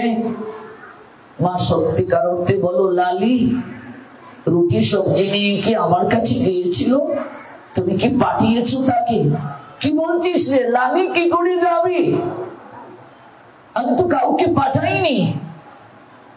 তাহলে আমি যে দেখলাম রুটি সবজি নিয়ে লালি গেল, আমায় দিয়ে এলো, আর বুঝার বাকি রইল না সিদ্ধ বাবার। আচারি খেয়ে তিনি পড়লেন, জগতে কেউ যেন না জানে, আমার প্রতিষ্ঠা যেন না হয়। স্বামী প্রেমময়ী আমায় কৃপা করেছেন, কিন্তু কতদিন লুকিয়ে রাখবে? প্রকৃত ভক্ত নিজেকে লুকিয়ে রাখলেও ভগবান তাকে প্রতিষ্ঠিত করেন। প্রেমময়ী রাধা রানী তাকে জগতে প্রতিষ্ঠা করেন। প্রতিষ্ঠার স্বভাব যদি কারো থাকে, প্রতিষ্ঠা প্রাপ্তির স্বভাব, একদিন তার সেই প্রতিষ্ঠা বিনষ্ট হয়ে যাবে, এটা শুকরের বিশ্বাস ন্যায়। আর যে প্রতিষ্ঠা চায় না, কৃষ্ণ নাম প্রতিষ্ঠা, তার পিছনে পিছনে যায়। মাধবেন্দ্র পরিপাল তার প্রকৃষ্ট প্রমাণ। মধুসূদন দাস বাবাজি মহারাজ সিদ্ধ বাবাকে প্রতিষ্ঠিত করলেন প্রেমময়ী শ্রীমতী রাধা রানী। সেই বাবার প্রসঙ্গটা কেন আনলাম? বাবা সূর্য কুণ্ডে যখন ভজন করছেন, তখন তিনি একদিন বললেন, সেবকে আমি কুণ্ড থেকে গোবর্ধনে যাচ্ছি রে। বলছি, কেন বাবা কেন? না না না, আমি এখানে আর থাকবো না, কিছুদিন পর আসবো। কেন? একজন আসছে রে, একজন আসছে আমার সঙ্গে দেখা করতে। সিদ্ধ বাবার ধর্মপত্নী, যাকে তিনি বিয়ে করে বাসন করে রেখে এসেছিলেন, সেই ধর্মপত্নী বৃদ্ধ হয়ে গেছে। তখন বৃদ্ধকালে তিনি একটিবার চাইলেন, মরেই তো যাব, যাকে আশ্রয় করে এলাম তিনি আজ জীবন যৌবন প্রেমময়ী রাধারানীর চরণে উৎসর্গ করলেন। যাওয়ার আগে উনার চরণের একটু ধুলা মস্তকে লেপন করে যদি যেতে পারি, আমার জীবনটা ধন্য হবে। তাই ধর্মপত্নী বৃদ্ধকালে অনুসন্ধান করে বাবা সূর্যকুণ্ডে আছেন এটা জেনে আসছেন। এটা তিনি এখান থেকে কি করে জানলেন? এই দুটো চোখ কত দূর যায়, এটাই হলো অন্তর্চক্ষু। আমাদের যে প্রসঙ্গ, এটাই জ্ঞান চক্ষু। বাবা ছুটলেন, মায়া আমায় বন্ধন করবে রে, মায়ার রশি আমায় বন্ধন করবে রে, আমি যাই এই বলে বাবা দৌড়তে শুরু করলেন। ধর্মপত্নী সূর্যকুণ্ডে এসে পেলেন না, শুনলেন গোবর্ধন চলে গেছেন বাবা। তিনি গোবর্ধনের দিকে ছুটছেন। বাবা গোবর্ধন থেকে তিনি চলে গেলেন অন্যত্র। গোবর্ধনের তটে এসেও যখন পেলেন না, 1 মাস খোঁজাখুঁজি করেও যখন পেলেন না, রাধাকুণ্ডে যাওয়ার পূর্বে সিদ্ধ বাবার ধর্মপত্নী একটু গোড়াগড়ি দিয়ে ধুলিকণা অঙ্গে মেখে বললেন, তোমার সুখী আমার সুখ, তোমার সুখী আমার সুখ। তুমি যে পরম আনন্দকে পেয়েছো, তুমি যে পরম সুখী হয়েছো, আমাকে দর্শন করলে যদি সেই সুখ থেকে তুমি সরে যাও, সেই সুখময়ের ধ্যান চিন্তা চেতনা যদি তোমার সীমিত হয়ে যায়, আমি চাই না সেই দর্শন, আমি চাই না। তুমি ভালো থেকো, আমি তোমার ভজনে ব্যাঘাত ঘটাতে আসি। আমি এসেছিলাম, আমি ধন্য, আমি তোমার গলে মালা দিতে পেরেছিলাম। আমি এসেছিলাম তোমার একটু, তুমি যেখানে বসো দাঁড়াও, ওই জায়গা থেকে একটু ধুলিকণা আমার মস্তকে লেপন করে এই অভাগিনীর জীবনকে ধন্য করার জন্য। কি করে বাবা বুঝতে পারলেন?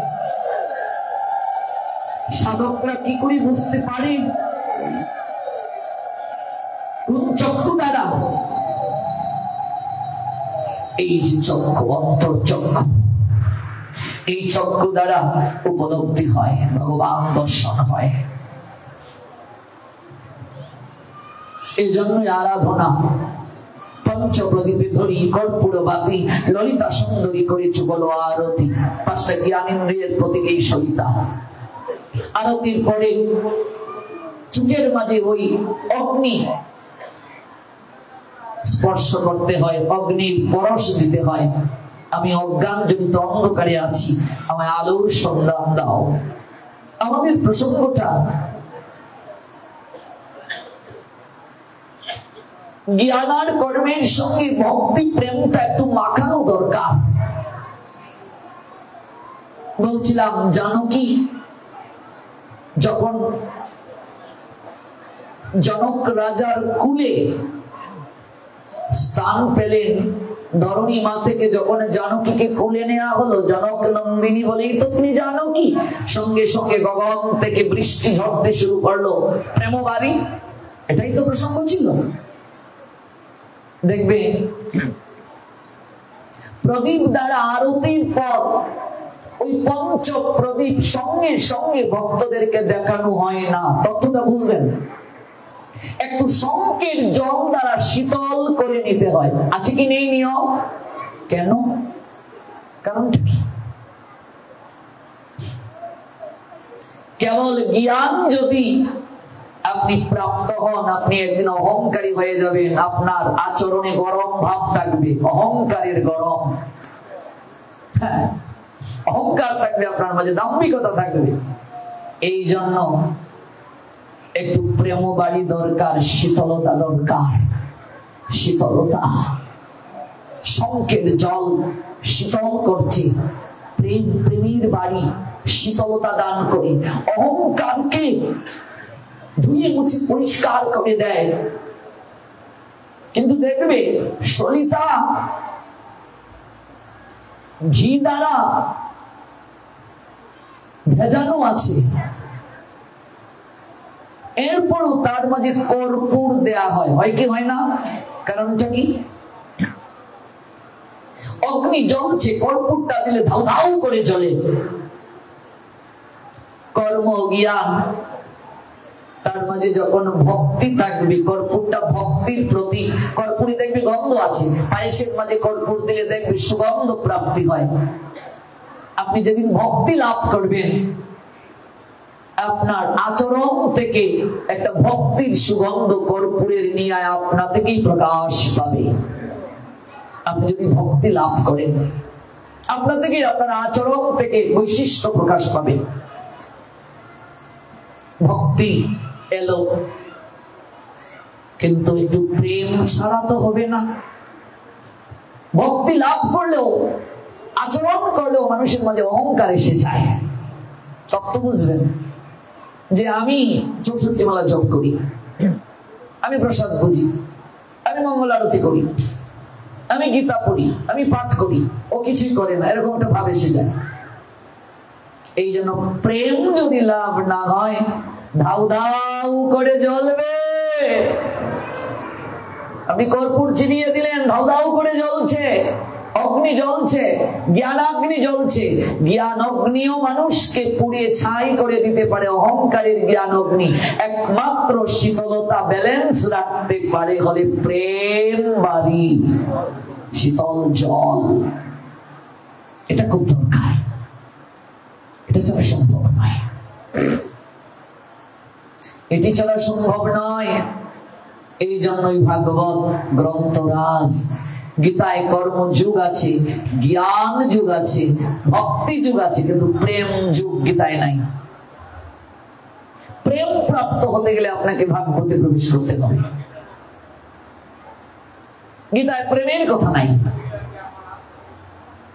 ওই প্রেম প্রাপ্তির জন্য ভাগবত প্রয়োজন। ভাগবত এই জায়গায় শ্রেষ্ঠ হয়ে গেলেন, গ্রন্থরাজ হয়ে গেলেন ভাগবত এই জায়গায়। এই জন্য চৈতন্য চরিতামৃত অন্তলীলা, সেখানে বলা হয়েছে শ্রীমান মহাপ্রভুর 4 স্থানে নিত্য আবির্ভাব, সচির মন্দিরে আর নিত্যানন্দ নর্তনে, শিবাস কীর্তনে আর রাঘব ভবনে, এই 4টাই প্রভুর সদা আবির্ভাব। প্রেমে আকৃষ্ট হয় প্রভুর সহজ স্বভাব। এখানে দেখুন প্রেমের কথা বলা, প্রেমে আকৃষ্ট হয় প্রভুর সহজ স্বভাব। প্রভুর স্বভাবটা কি? প্রেমে আকৃষ্ট হওয়া। প্রেম ছাড়া প্রেমময়কে বশ করা যায় না। প্রেম ছাড়া প্রেম পুরুষোত্তম ধরা দেন না। প্রেম ছাড়া প্রেমানন্দ আপনাকে কৃপা করবেন না। ওই প্রেম আপনাকে সদানন্দে রাখবে, ওই প্রেম আপনাকে নিত্যানন্দ ভরিয়ে দেবে, নিত্য আনন্দ প্রাপ্তি হবেন আপনি। এই প্রেম আপনাকে হাসাবে, প্রেম আপনাকে কাঁদাবে, প্রেম আপনাকে ধুলায় গোড়াগড়ি দেবে। এই প্রেমের স্বভাবটা আপনার করে নেওয়া।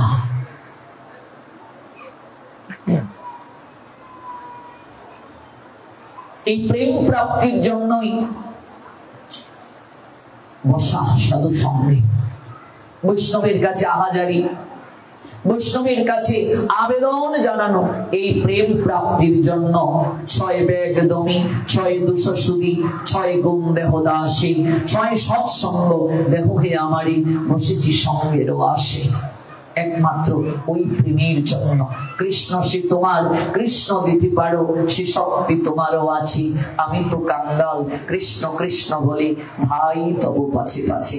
একমাত্র এটা প্রাপ্তির জন্যই আমাদের এত আয়োজন, এটা প্রাপ্তির জন্যই আমাদের এত নিবেদন। 6 সৎসঙ্গ দেহ হে আমারই। 6 সৎসঙ্গ কি? শুদ্ধ ভক্তের সঙ্গে দান, প্রতিগ্রহ, ভজন কথা শ্রবণ, আলাপন, মহাপ্রসাদ গ্রহণ আর ভোজন দান দক্ষিণা। এই হলো 6 সৎসঙ্গ। 6 সৎসঙ্গ দেহ হে আমারই, বসেছি সঙ্গেরও আসে। 6 দোষ কি? অতিরিক্ত আহার, জড় বিষয়ে প্রয়াস, প্রজল্প, অসত্য নিয়ম আগ্রহ, অসৎ জনসঙ্গ আর চঞ্চলতা। এই 6 দোষ আমাকে শোধন করে দাও। 6 গুণ আমাকে প্রাপ্ত করিয়ে দাও। ভজনে উৎসাহ, আমরা তো ভজনটা গাই বৈষ্ণব বন্দনা, ব্যাখ্যাটা হয়তো অনেকেই জানি না। ভক্তিতে দৃঢ়তা, ভজনে ধৈর্য, ভক্তির অনুকূল, অসৎসঙ্গ ত্যাগ আর ভক্তির সদাচার। এই হলো 6 গুণ দেহ দাসে, 6 সৎসঙ্গ দেহ হে আমারই, বসেছি সঙ্গেরও আসে। সকল কিছুর পশ্চাতে একটাই, প্রেম প্রাপ্তি। এই জন্য আসন করে বসো। এই প্রেম প্রাপ্তির জন্য ধরণী মা লালায়িত। প্রসঙ্গটা মনে আছে আপনাদের? ধরণী সব সহ্য করতে পারেন, কিন্তু কি সহ্য করতে পারেন না? অধর্ম, অসুরের বিষাক্ত নিঃশ্বাস সব সহ্য করতে পারেন ধরণী। এই জন্য ধরণী মা প্রেম দধি প্রাপ্তির জন্য ভগবানের কাছে প্রার্থনা নিবেদন করলেন। দধিটা প্রতীক, মূলত একটা প্রেম। ওই যে রঘুনন্দনের মাথার মাঝে দেয়া হয় নাম যজ্ঞের পর ভাণ্ডটা, দধির ভাণ্ড নয়, প্রেমের ভাণ্ড। মহাজন গান গাইলেন, ওই ভাণ্ডটা ফেলা হয় আর ওই মৃত্তিকার মাঝে আমরা গড়াগড়ি দেই, ওই ধূলিকণায় আমরা গড়াগড়ি দেই। এটা প্রেম। এই দধিটা হচ্ছে প্রেম দধি। এই প্রেম প্রাপ্তির জন্য ধরণী পর্যন্ত লালায়িত। ধরণী সব সহ্য করতে পারেন। কে কে সহ্য করতে পারেন না? ব্রাহ্মণস্য গুদম সংকম শালিগ্রামম চপুস্তকম বসুন্ধরা নসহিতে কামিনী কুঞ্চমর্ধনম। ব্রাহ্মণের পশ্চাৎ অংশ ধরণী সহ্য করতে পারেন না। কোন ব্রাহ্মণ আসন ব্যতীত মাটিতে বসে পূজা করবে না, কোন পূজক আসন ব্যতীত বসবে না, কোন সাধু বৈষ্ণব গৃহে গেলে আসন ব্যতীত তাকে বসতে দেওয়া যাবে না। এটা ধরণী মা সহ্য করতে পারেন না। তারপর কি? শঙ্খ ত্রিপদী ছাড়া রাখা যাবে না, ধরণী মা সহ্য করতে পারেন না। শঙ্খ আপনি মাটিতে রাখতে পারবেন না, শালগ্রাম মাটিতে রাখতে পারবেন না, আপনাকে আসনে রাখতে হবে। আর কি সহ্য করতে পারেন না? বসুন্ধরা নসহিতে কামিনী কুচমর্দন। কুচমর্দন মানে সংস্কৃত শব্দ, মায়েদের স্তন, সংস্কৃতে হচ্ছে কুচ। মায়েদের স্তন ধরণী মা সহ্য করতে পারেন না, মানে স্পর্শ সহ্য করতে পারেন না। এই জন্য মায়েরা সাষ্টাঙ্গে প্রণাম দেন না, পঞ্চাঙ্গে প্রণাম দেন। আমি বহু জায়গায় এই তত্ত্বটা ব্যাখ্যা করেছিলাম যে মায়েরা প্রণাম দেবে পঞ্চাঙ্গে, কিন্তু কারণটা আজকে জানুন। বসুন্ধরা নসহিতে কামিনী কুঞ্চমর্ধনম। মায়েদের স্তন স্পর্শ সহ্য করতে পারেন না ধরণী মা। ধরণী মা সহ্য করতে পারেন না। এমনকি মনে রাখবে, কুমারী মেয়ে পিতামাতার চরণ স্পর্শ করে প্রণাম দেবে না। কোনোদিন ভুল করেও কুমারী মেয়ের চরণ স্পর্শ নেবেন না। কুমারীকে পূজা করা হয় দুর্গা রূপে সনাতন শাস্ত্রে। কুমারী দেবী, কুমারীত্বের এত মর্যাদা, এত ক্ষমতা। একটা মেয়ে যদি তার কুমারিত্ব রক্ষা করে, সে যদি কাউকে অভিসম্পাদ প্রদান করে, দেবী দুর্গার মতো তার শক্তি। কুমারী মেয়ে কখনো পিতামাতার চরণ স্পর্শ করে প্রণাম দেবে না, এটা নিষিদ্ধ পুরাণ শাস্ত্রে। মন্দিরে ভগবানের সম্মুখে কাউকে চরণ স্পর্শ করে প্রণাম দেওয়ার কথা পুরাণে নিষিদ্ধ। বৌমা লক্ষ্মী স্বরূপিণী, বৌমা ও শ্বশুর শাশুড়ির চরণ স্পর্শ করে প্রণাম দেবে না, পুরাণে নিষিদ্ধ। বৌমা পঞ্চাঙ্গে প্রণাম দেবে, মাটিতে পড়ে, কিন্তু চরণ ধরবে না, নিষিদ্ধ এটি। আর কি ভাগ্নে ভাগ্নি কখনো চরণ স্পর্শ করে মামা মামি প্রণাম দেবে না, পুরাণে নিষিদ্ধ। শুয়ে থাকা ব্যক্তির চরণ স্পর্শ করে প্রণাম দেওয়া নিষিদ্ধ। ভুজনে প্রণাম দিতে নাই, ভুজনে প্রণাম দেওয়া উচিত নয়, শাস্ত্র নিষিদ্ধ করেছেন। তাহলে কখন প্রণাম? প্রণাম দিয়ে ভুজনের থালাটা দিতে হয়। ভুজন শুরু হয়ে গেলে প্রণাম দেওয়া যাবে না। আর কখনো শ্মশান থেকে দাহ কার্য সমাপন করে আসার পর চরণ স্পর্শ করে প্রণাম দেওয়া উচিত নয়, দেয়া যাবে না। একটু কমিটির দৃষ্টি আকর্ষণ করছি, বাচ্চারা চিৎকার করছে, সব দিকে দৃষ্টি রাখা আবশ্যক। শ্মশান থেকে আসা ব্যক্তির চরণ স্পর্শ করা উচিত নয়। ভগবানকে যখন নিদ্রায় দেয়া হবে, মন্দির বন্ধ, নিদ্রায় ভগবান, আপনি মন্দিরে গেলেন, প্রণাম দিতে পারবেন না, আপনি ভক্তি বিলাস নিষিদ্ধ করেছেন। ঘুমিয়ে থাকলে, শুয়ে থাকলে যেমন কাউকে ডিঙ্গিয়ে যেতে নেই, চরণ স্পর্শ করতে নেই, এটিও একটি অন্যতম কারণ। শৃঙ্গারে প্রণাম দিতে নেই, শৃঙ্গার শেষ হওয়ার পর দরজা উন্মোচন করা হলো, দর্শনের পর প্রণাম। আরেকটি তত্ত্ব জেনে যান, অকালে বিষ্ণু দর্শন, এটা আছে মৎস্য পুরাণে। অকালে মানে কি? যখন ভগবানকে কাপড় পরানো হচ্ছে অর্থাৎ শৃঙ্গার, আর যখন ভগবানকে স্নান করানো হচ্ছে, পূজক যখন বস্ত্রকে সরিয়ে একান্তে ভগবানকে স্নান করান, তখন প্রণামও দেওয়া যাবে না, দর্শনও করা যাবে না। করলে কি হবে? বিষ্ণু স্মৃতিতে আছে এই তত্ত্ব। যদি কেউ এই কার্য করে, ভগবান বিষ্ণু বলছেন তার জন্মার্জিত সঞ্চিত পুণ্য নষ্ট হয়ে যাবে। মোট কথা, উপসংহারে কারো চরণ স্পর্শ করে প্রণাম না দেয়াটাই ভালো, তাহলে ভগবানের কাছে প্রণাম পৌঁছাবে না। চরণ স্পর্শ করে হাত ধৌত করতে হবে, আর অনেক বিধান আছে, উচিত নয়। তো আমাদের প্রসঙ্গ, ধর্মী সব সহ্য করতে পারেন, অধর্মকে সহ্য করতে পারেন না। অধর্মের শক্তিটাকে আমরা আবশ্যিকভাবে বৃহৎ দেখতে পাই, কিন্তু মনে রাখবেন, অধর্ম কখনো স্থায়িত্ব লাভ করতে পারে না, সম্ভব নয়। একদিন তার বিনাশ অনিবার্য, বিনাশ হবে, হতে বাধ্য, হবেই হবে। যারা অধার্মিক, যারা অধর্মের পক্ষ অবলম্বনকারী, এমন অনেক লোক আছে যারা কোনোদিন মন্দিরে যায় না, আছে কি নেই? যারা কোনোদিন মন্দিরে যায় না, যারা কোনোদিন ভগবানকে প্রণাম করে না, দর্শন করে না, যারা ভগবানকে ভালোবাসে না, তারাও যেন ভগবানের কৃপা থেকে বঞ্চিত না হয়। কিন্তু জগৎ পিতা, সন্তানের প্রতি তার একটা প্রীতি আছে, একটা টান আছে ভেতর থেকে। এই জন্য ভগবান বিশেষ কিছু তিথি সৃষ্টি করলেন কৃপার জন্য, বিশেষ কিছু মাস ভগবান প্রদান করলেন অহৈতুকী কৃপা প্রাপ্তির জন্য। আমি যে শুরু করেছিলাম আলোচনাটা, যে এই বৈশাখ হলো শ্রী হরি প্রিয়। কেন? স্কন্দ পুরাণ যে ব্যাখ্যা দিচ্ছে, আমরা যে বৈশাখের শেষ লগ্নে আমরা সাধু সঙ্গটা আয়োজন করতে পেরেছি, এটা হরিপ্রিয় কেন? 12টা মাস বৈষ্ণবীয় শাস্ত্রে ভগবানের নামে।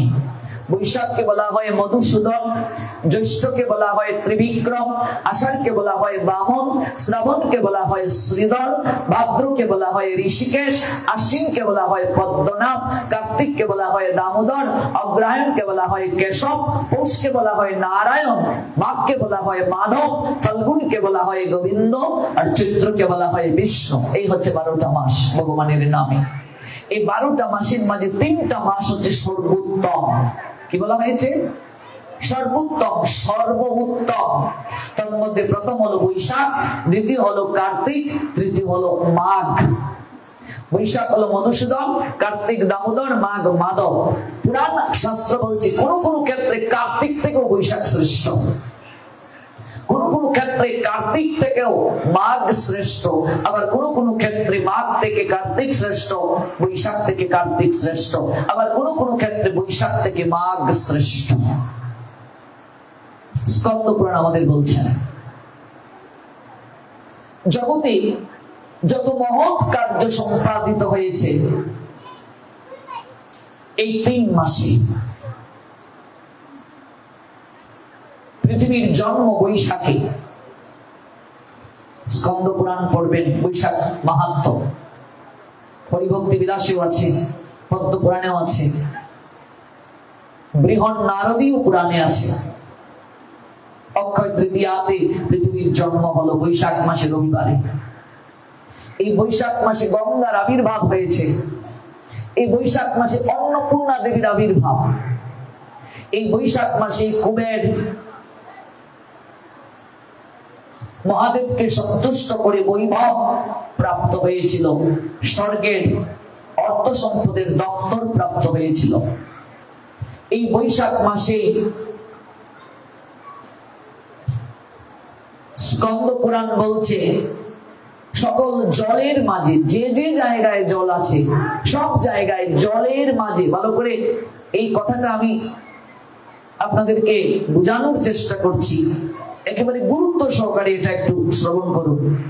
এই বৈশাখ মাসে যত জায়গায় জল আছে, জল যেখানেই আছে সব জায়গায় রাত 3টা থেকে সকাল 6টা পর্যন্ত যত তীর্থ আদি আছে জলের মাঝে সে আবির্ভূত হয়। এটা আর কোনো মাসে না, কার্তিকেও না, একমাত্র বৈশাখে। যত তীর্থ আছে জলের মাঝে সে আবির্ভূত হন। রাত 3টা থেকে সকাল 6টার ভিতরে বৈশাখে যদি কেউ স্নান করে সর্বতীর্থে তার স্নানের কৃপা লাভ হয়, সকল তীর্থে স্নান করার তার কৃপা হয়। আর এই বৈশাখ মাসে এর পরে যে স্নান করবে তীর্থগণ তাকে অভিশাপ দিয়ে যাবে। অভিশাপটা কি? এই সংসার মৃত্যু রূপে পচে মরো, সুযোগ দেওয়ার পর গ্রহণ করলে না, পচে মরো।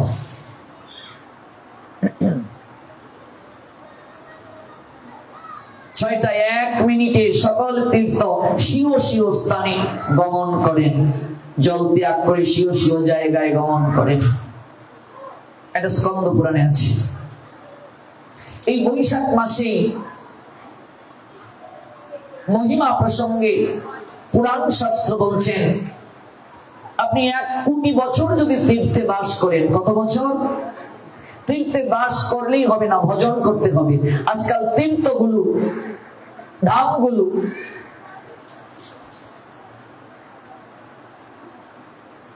সংসারী মানুষদের বসবাসের জায়গা হয়ে গেছে। বৃন্দাবনে বাঙালিরা বহু বাচ্চা নিয়ে জায়গা কিনে কিনে বাড়ি করছে, কিন্তু বৃন্দাবন, নবদ্বীপ এগুলো সংসার করার জায়গা না। বৃন্দাবনে মানুষ যাবে বানপ্রস্থে আর সন্ন্যাসে। জগদানন্দ পণ্ডিতকে মহাপ্রভু বললেন চিরকাল গিয়ে বৃন্দাবনে থাকবে না, শীঘ্র চলে আসবে। ব্রজবাসীদের স্বভাবকে কখনো যাচাই করবে না, মূল্যায়ন করার চেষ্টা করবে না, বিচার করবে না, অপরাধ করবে। বৃন্দাবন সন্তান উৎপাদনের জায়গা না, বৃন্দাবন স্ত্রী সঙ্গের জায়গা না, বৃন্দাবন ভজনের জায়গা। বৃন্দাবনে আমার যতক্ষণ পর্যন্ত স্ত্রী সঙ্গের ইচ্ছা আছে, আমি বউ নিয়ে গিয়ে বৃন্দাবনে বাসা বাড়ি করে থাকতে পারবো না। আজকাল বৃন্দাবন হয়ে গেছে, অবাক হবে, সেদিন দেখলাম বৃন্দাবনে টিকটক করছে একজন। ভাবা যায়, কল্পনা করা যায়, ভাবা যায়, অনুভব করা যায়। এটা ভজন স্থল, এটা ভজনের জায়গা। 1 কোটি বছর যদি কেউ তীর্থে বাস করে, তীর্থে থাকলে হবে না, ভজন করতে হবে। 1 কোটি বছর সে যতটা কৃপা পাবে, এই বৈশাখ মাসে কেবল সে প্রাতঃ স্নান করলে সেই কৃপা প্রাপ্ত হবে। ভোরবেলা স্নান করলে সে সেই কৃপা প্রাপ্ত হবে। কেবল স্নান করলে সেই কৃপাটা সে পেয়ে যাবে। এত কৃপা এই বৈশাখ মাসে। মধুসূদন নামে যেমন ভগবান মধু এবং কৈটব নামক অসুরকে বধ করেছিলেন, এই জন্য তার নাম মধুসূদন। সুদন মানে দমন করা, দূর করা। মধু কৈটবকে বধ করার কারণে তিনি মধুসূদন। এই জগৎটা মধু চক্র আমরা ভাবি, অজ্ঞানতার বশবর্তী আমরা ভাবি সংসারটা কি মধুর চক্র। যার চরণে আশ্রয় নিলে মানুষের এই চেতনা, এটা তো সুচেতনা নয়, কুচেতনা, এই কুচেতনা দূরীভূত হয়। যার নাম আশ্রয় নিলে জীবের চিত্ত থেকে এই ভাবটা সুদর্ণ হয়, তিনি হলেন মধুসূদন। এই মধুসূদন ভগবান বিপদে রক্ষা করেন। এই জন্য জটিল মায়ের কাছ থেকে পরামর্শ প্রাপ্ত হয়ে পাঠশালায় যাওয়ার আগে দাদা মধুসূদনকে ডেকেছিল। মধুসূদন ভগবানকে দাদা রূপে সরলতায় বিশ্বাসী কেঁদে কেঁদে ডেকেছিল। ভগবান তাকে দর্শন দিয়েছিলেন, দাদা রূপে গ্রহণ করেছিলেন, কাছে এসে জড়িয়ে ধরেছিলেন, সম্পর্কটাকে সংযোগ দিয়েছিলেন। মধুসূদন এই বৈশাখ মাসে ভগবান সকল বিপদ থেকে আমাদের হরণ করেন, রক্ষা করেন। পদ্ম পুরাণে আছে, এক দরিদ্র ব্রাহ্মণ সন্তানহীন, সন্তান প্রাপ্ত হতে পারছে না, আবার দরিদ্র যন্ত্রণা সহ্য করতে না পেরে দেশান্তরী হতে চাচ্ছিলেন। স্ত্রী বলছেন, ওগো গৃহ থেকে চলে যাবে, যাও পাশে বশিষ্ঠ মুনির আশ্রম, একটু কৃপা করে তাকে প্রণাম দিয়ে যাও, দর্শন করে যাও। কোন কারণে আমাদের এই দুর্গতি একটু জেনে যাও। আমরা পতিকে নিয়ে পত্নী গেলেন, প্রণাম দিলেন। সঙ্গে সঙ্গে বশিষ্ঠ মুনি চুপটা বন্ধ। তিনি বললেন, জানতে চাচ্ছ তোমরা, সংসার থেকে পালিয়ে যাচ্ছ তোমরা, তোমাদের এই দুঃখ কেন, সন্তান নাই কেন? পালিয়ে যাওয়ার আগে আমার কাছে এসেছো জানার জন্য? চুপটা বন্ধ। কি করে বুঝলেন? সাধনার দ্বারা। তাহলে শুনো, পূর্ব জন্মে তুমি ধনাঢ্য ব্যক্তি ছিলে, এত কৃপণ ছিলে, কোনোদিন তুমি অর্থ সম্পদ নিজেও ভোগ করো নাই, ভগবত সেবাতেও তুমি অর্পণ করো নাই। অর্থ সম্পদ তুমি মাটির নিচে জমা রাখতে, আগেরকার সময় তাই করা হতো। তুমি যখন দেহ রাখো, তোমার সন্তানেরা না খেয়ে মরেছে অর্থের অভাবে, কিন্তু তুমি যে অর্থ সঞ্চয় করেছো এটা বলে যাও নাই। সেই হেতুতে তুমি জন্ম নিয়েছো ব্রাহ্মণ কুলে, অত্যন্ত গরিব হয়ে। ব্রাহ্মণ কুল তো শ্রেষ্ঠ কুল। তোমার মনে প্রশ্ন জাগতে পারে, ব্রাহ্মণ কুলটায় তোমার কেন জন্ম হলো? কারণ তুমি বৈশাখ মাসে কেবল একদিন তুমি একজন সাধুকে জল পান করিয়েছিলে, সেই কৃপায় তুমি ব্রাহ্মণ কুলে জন্ম নিয়েছো। তুমি যেহেতু কৃপণ ছিলে, নিজে অর্থ ব্যয় করোনি, ভগবানের সেবাকেও অর্পণ করোনি, কাউকে তুমি অর্থ প্রদান করোনি, সেই কারণে তুমি দরিদ্র হয়ে জন্ম নিয়েছো। আর তোমার সন্তানরা না খেয়ে মরেছে। আজকে তুমি সন্তানহীনা, যাওয়ার সময় কষ্টে, দুঃখে, যন্ত্রণায় তোমাকে অভিশাপ দিয়ে গেছে ওরা। আজকে তুমি বাবা ডাক শুনতে পারছো। আমাদের এই দুঃখ দূর হওয়ার উপায় কি? মুনিবর বশিষ্ঠ মুনি বললেন, বৈশাখ শেষ হওয়ার আর মাত্র 7 দিন বাকি আছে। যখন গিয়েছিল ওরা, আর মাত্র 7 দিন বাকি ছিল বৈশাখ শেষ হওয়ার। ওই 7 দিন ব্রত করো। বশিষ্ঠ মুনি পরামর্শে ব্রত করলেন, মধুসূদন ব্রত। সেই কৃপায় সন্তান প্রাপ্তি হয়েছিল, তাদের দুঃখ দূর হয়েছিল। পদ্ম পুরাণে এই লীলা আছে। আমরা একেবারে বৈশাখের শেষ প্রান্তে এই কুলেশ্বরী মায়ের কুলের যিনি ঈশ্বরী, ভবের কুলের ঈশ্বরী কুলেশ্বরী মায়ের চরণ তলে আমরা এসেছি। এখানে কুল মানে তীর, কয় দীর্ঘকার ল, কুল মানে কি তীর, তীরের ঈশ্বরী। কোন তীর? ভব নদীর তীর, ওই ভব নদীর তীরের ঈশ্বরী কুলেশ্বরী। কুলেশ্বরী যেমন মা কালীকে বোঝায়, রাধারানীরও একটা নাম কুলেশ্বরী, বুঝলে? রাধারানী একমাত্র কুলের ঈশ্বরী। এই কুলেশ্বরী মায়ের চরণে আমরা সমবেত হয়েছি। এই মধুসূদন মাস আমাদের জীবনে প্রেমময় বার্তা নিয়ে আসুক। কুলেশ্বরী প্রেমময়ী রাধারানী আমাদের কৃপা করুন। কুলেশ্বরী দুর্গতি নাশিনী মহাকালী আমাদের কৃপা করুন। অহৈতুকী প্রেম প্রাপ্তি হোক, মঙ্গল হোক আয়োজনকারী ভক্তবৃন্দের। আগামীকাল আমরা যথাসময়ে আবার সমবেত হব অহৈতুকী তত্ত্ব শ্রবণ করার জন্য। যারা আসেননি তাদের কাছে আমরা সংবাদটা পৌঁছে দেব। আমরা একটু শীঘ্র যদি শুরু করতে পারি, আর একটু দীর্ঘ সময় আমরা শ্রবণ করতে পারবো। একটু হরিনাম কীর্তন করি, আমরা ধীরে ধীরে আলোচনা বিশ্রামের পথে যাব। ভিডিওটি আপনার ভালো লাগলে লাইক, কমেন্ট এবং সাবস্ক্রাইব করুন।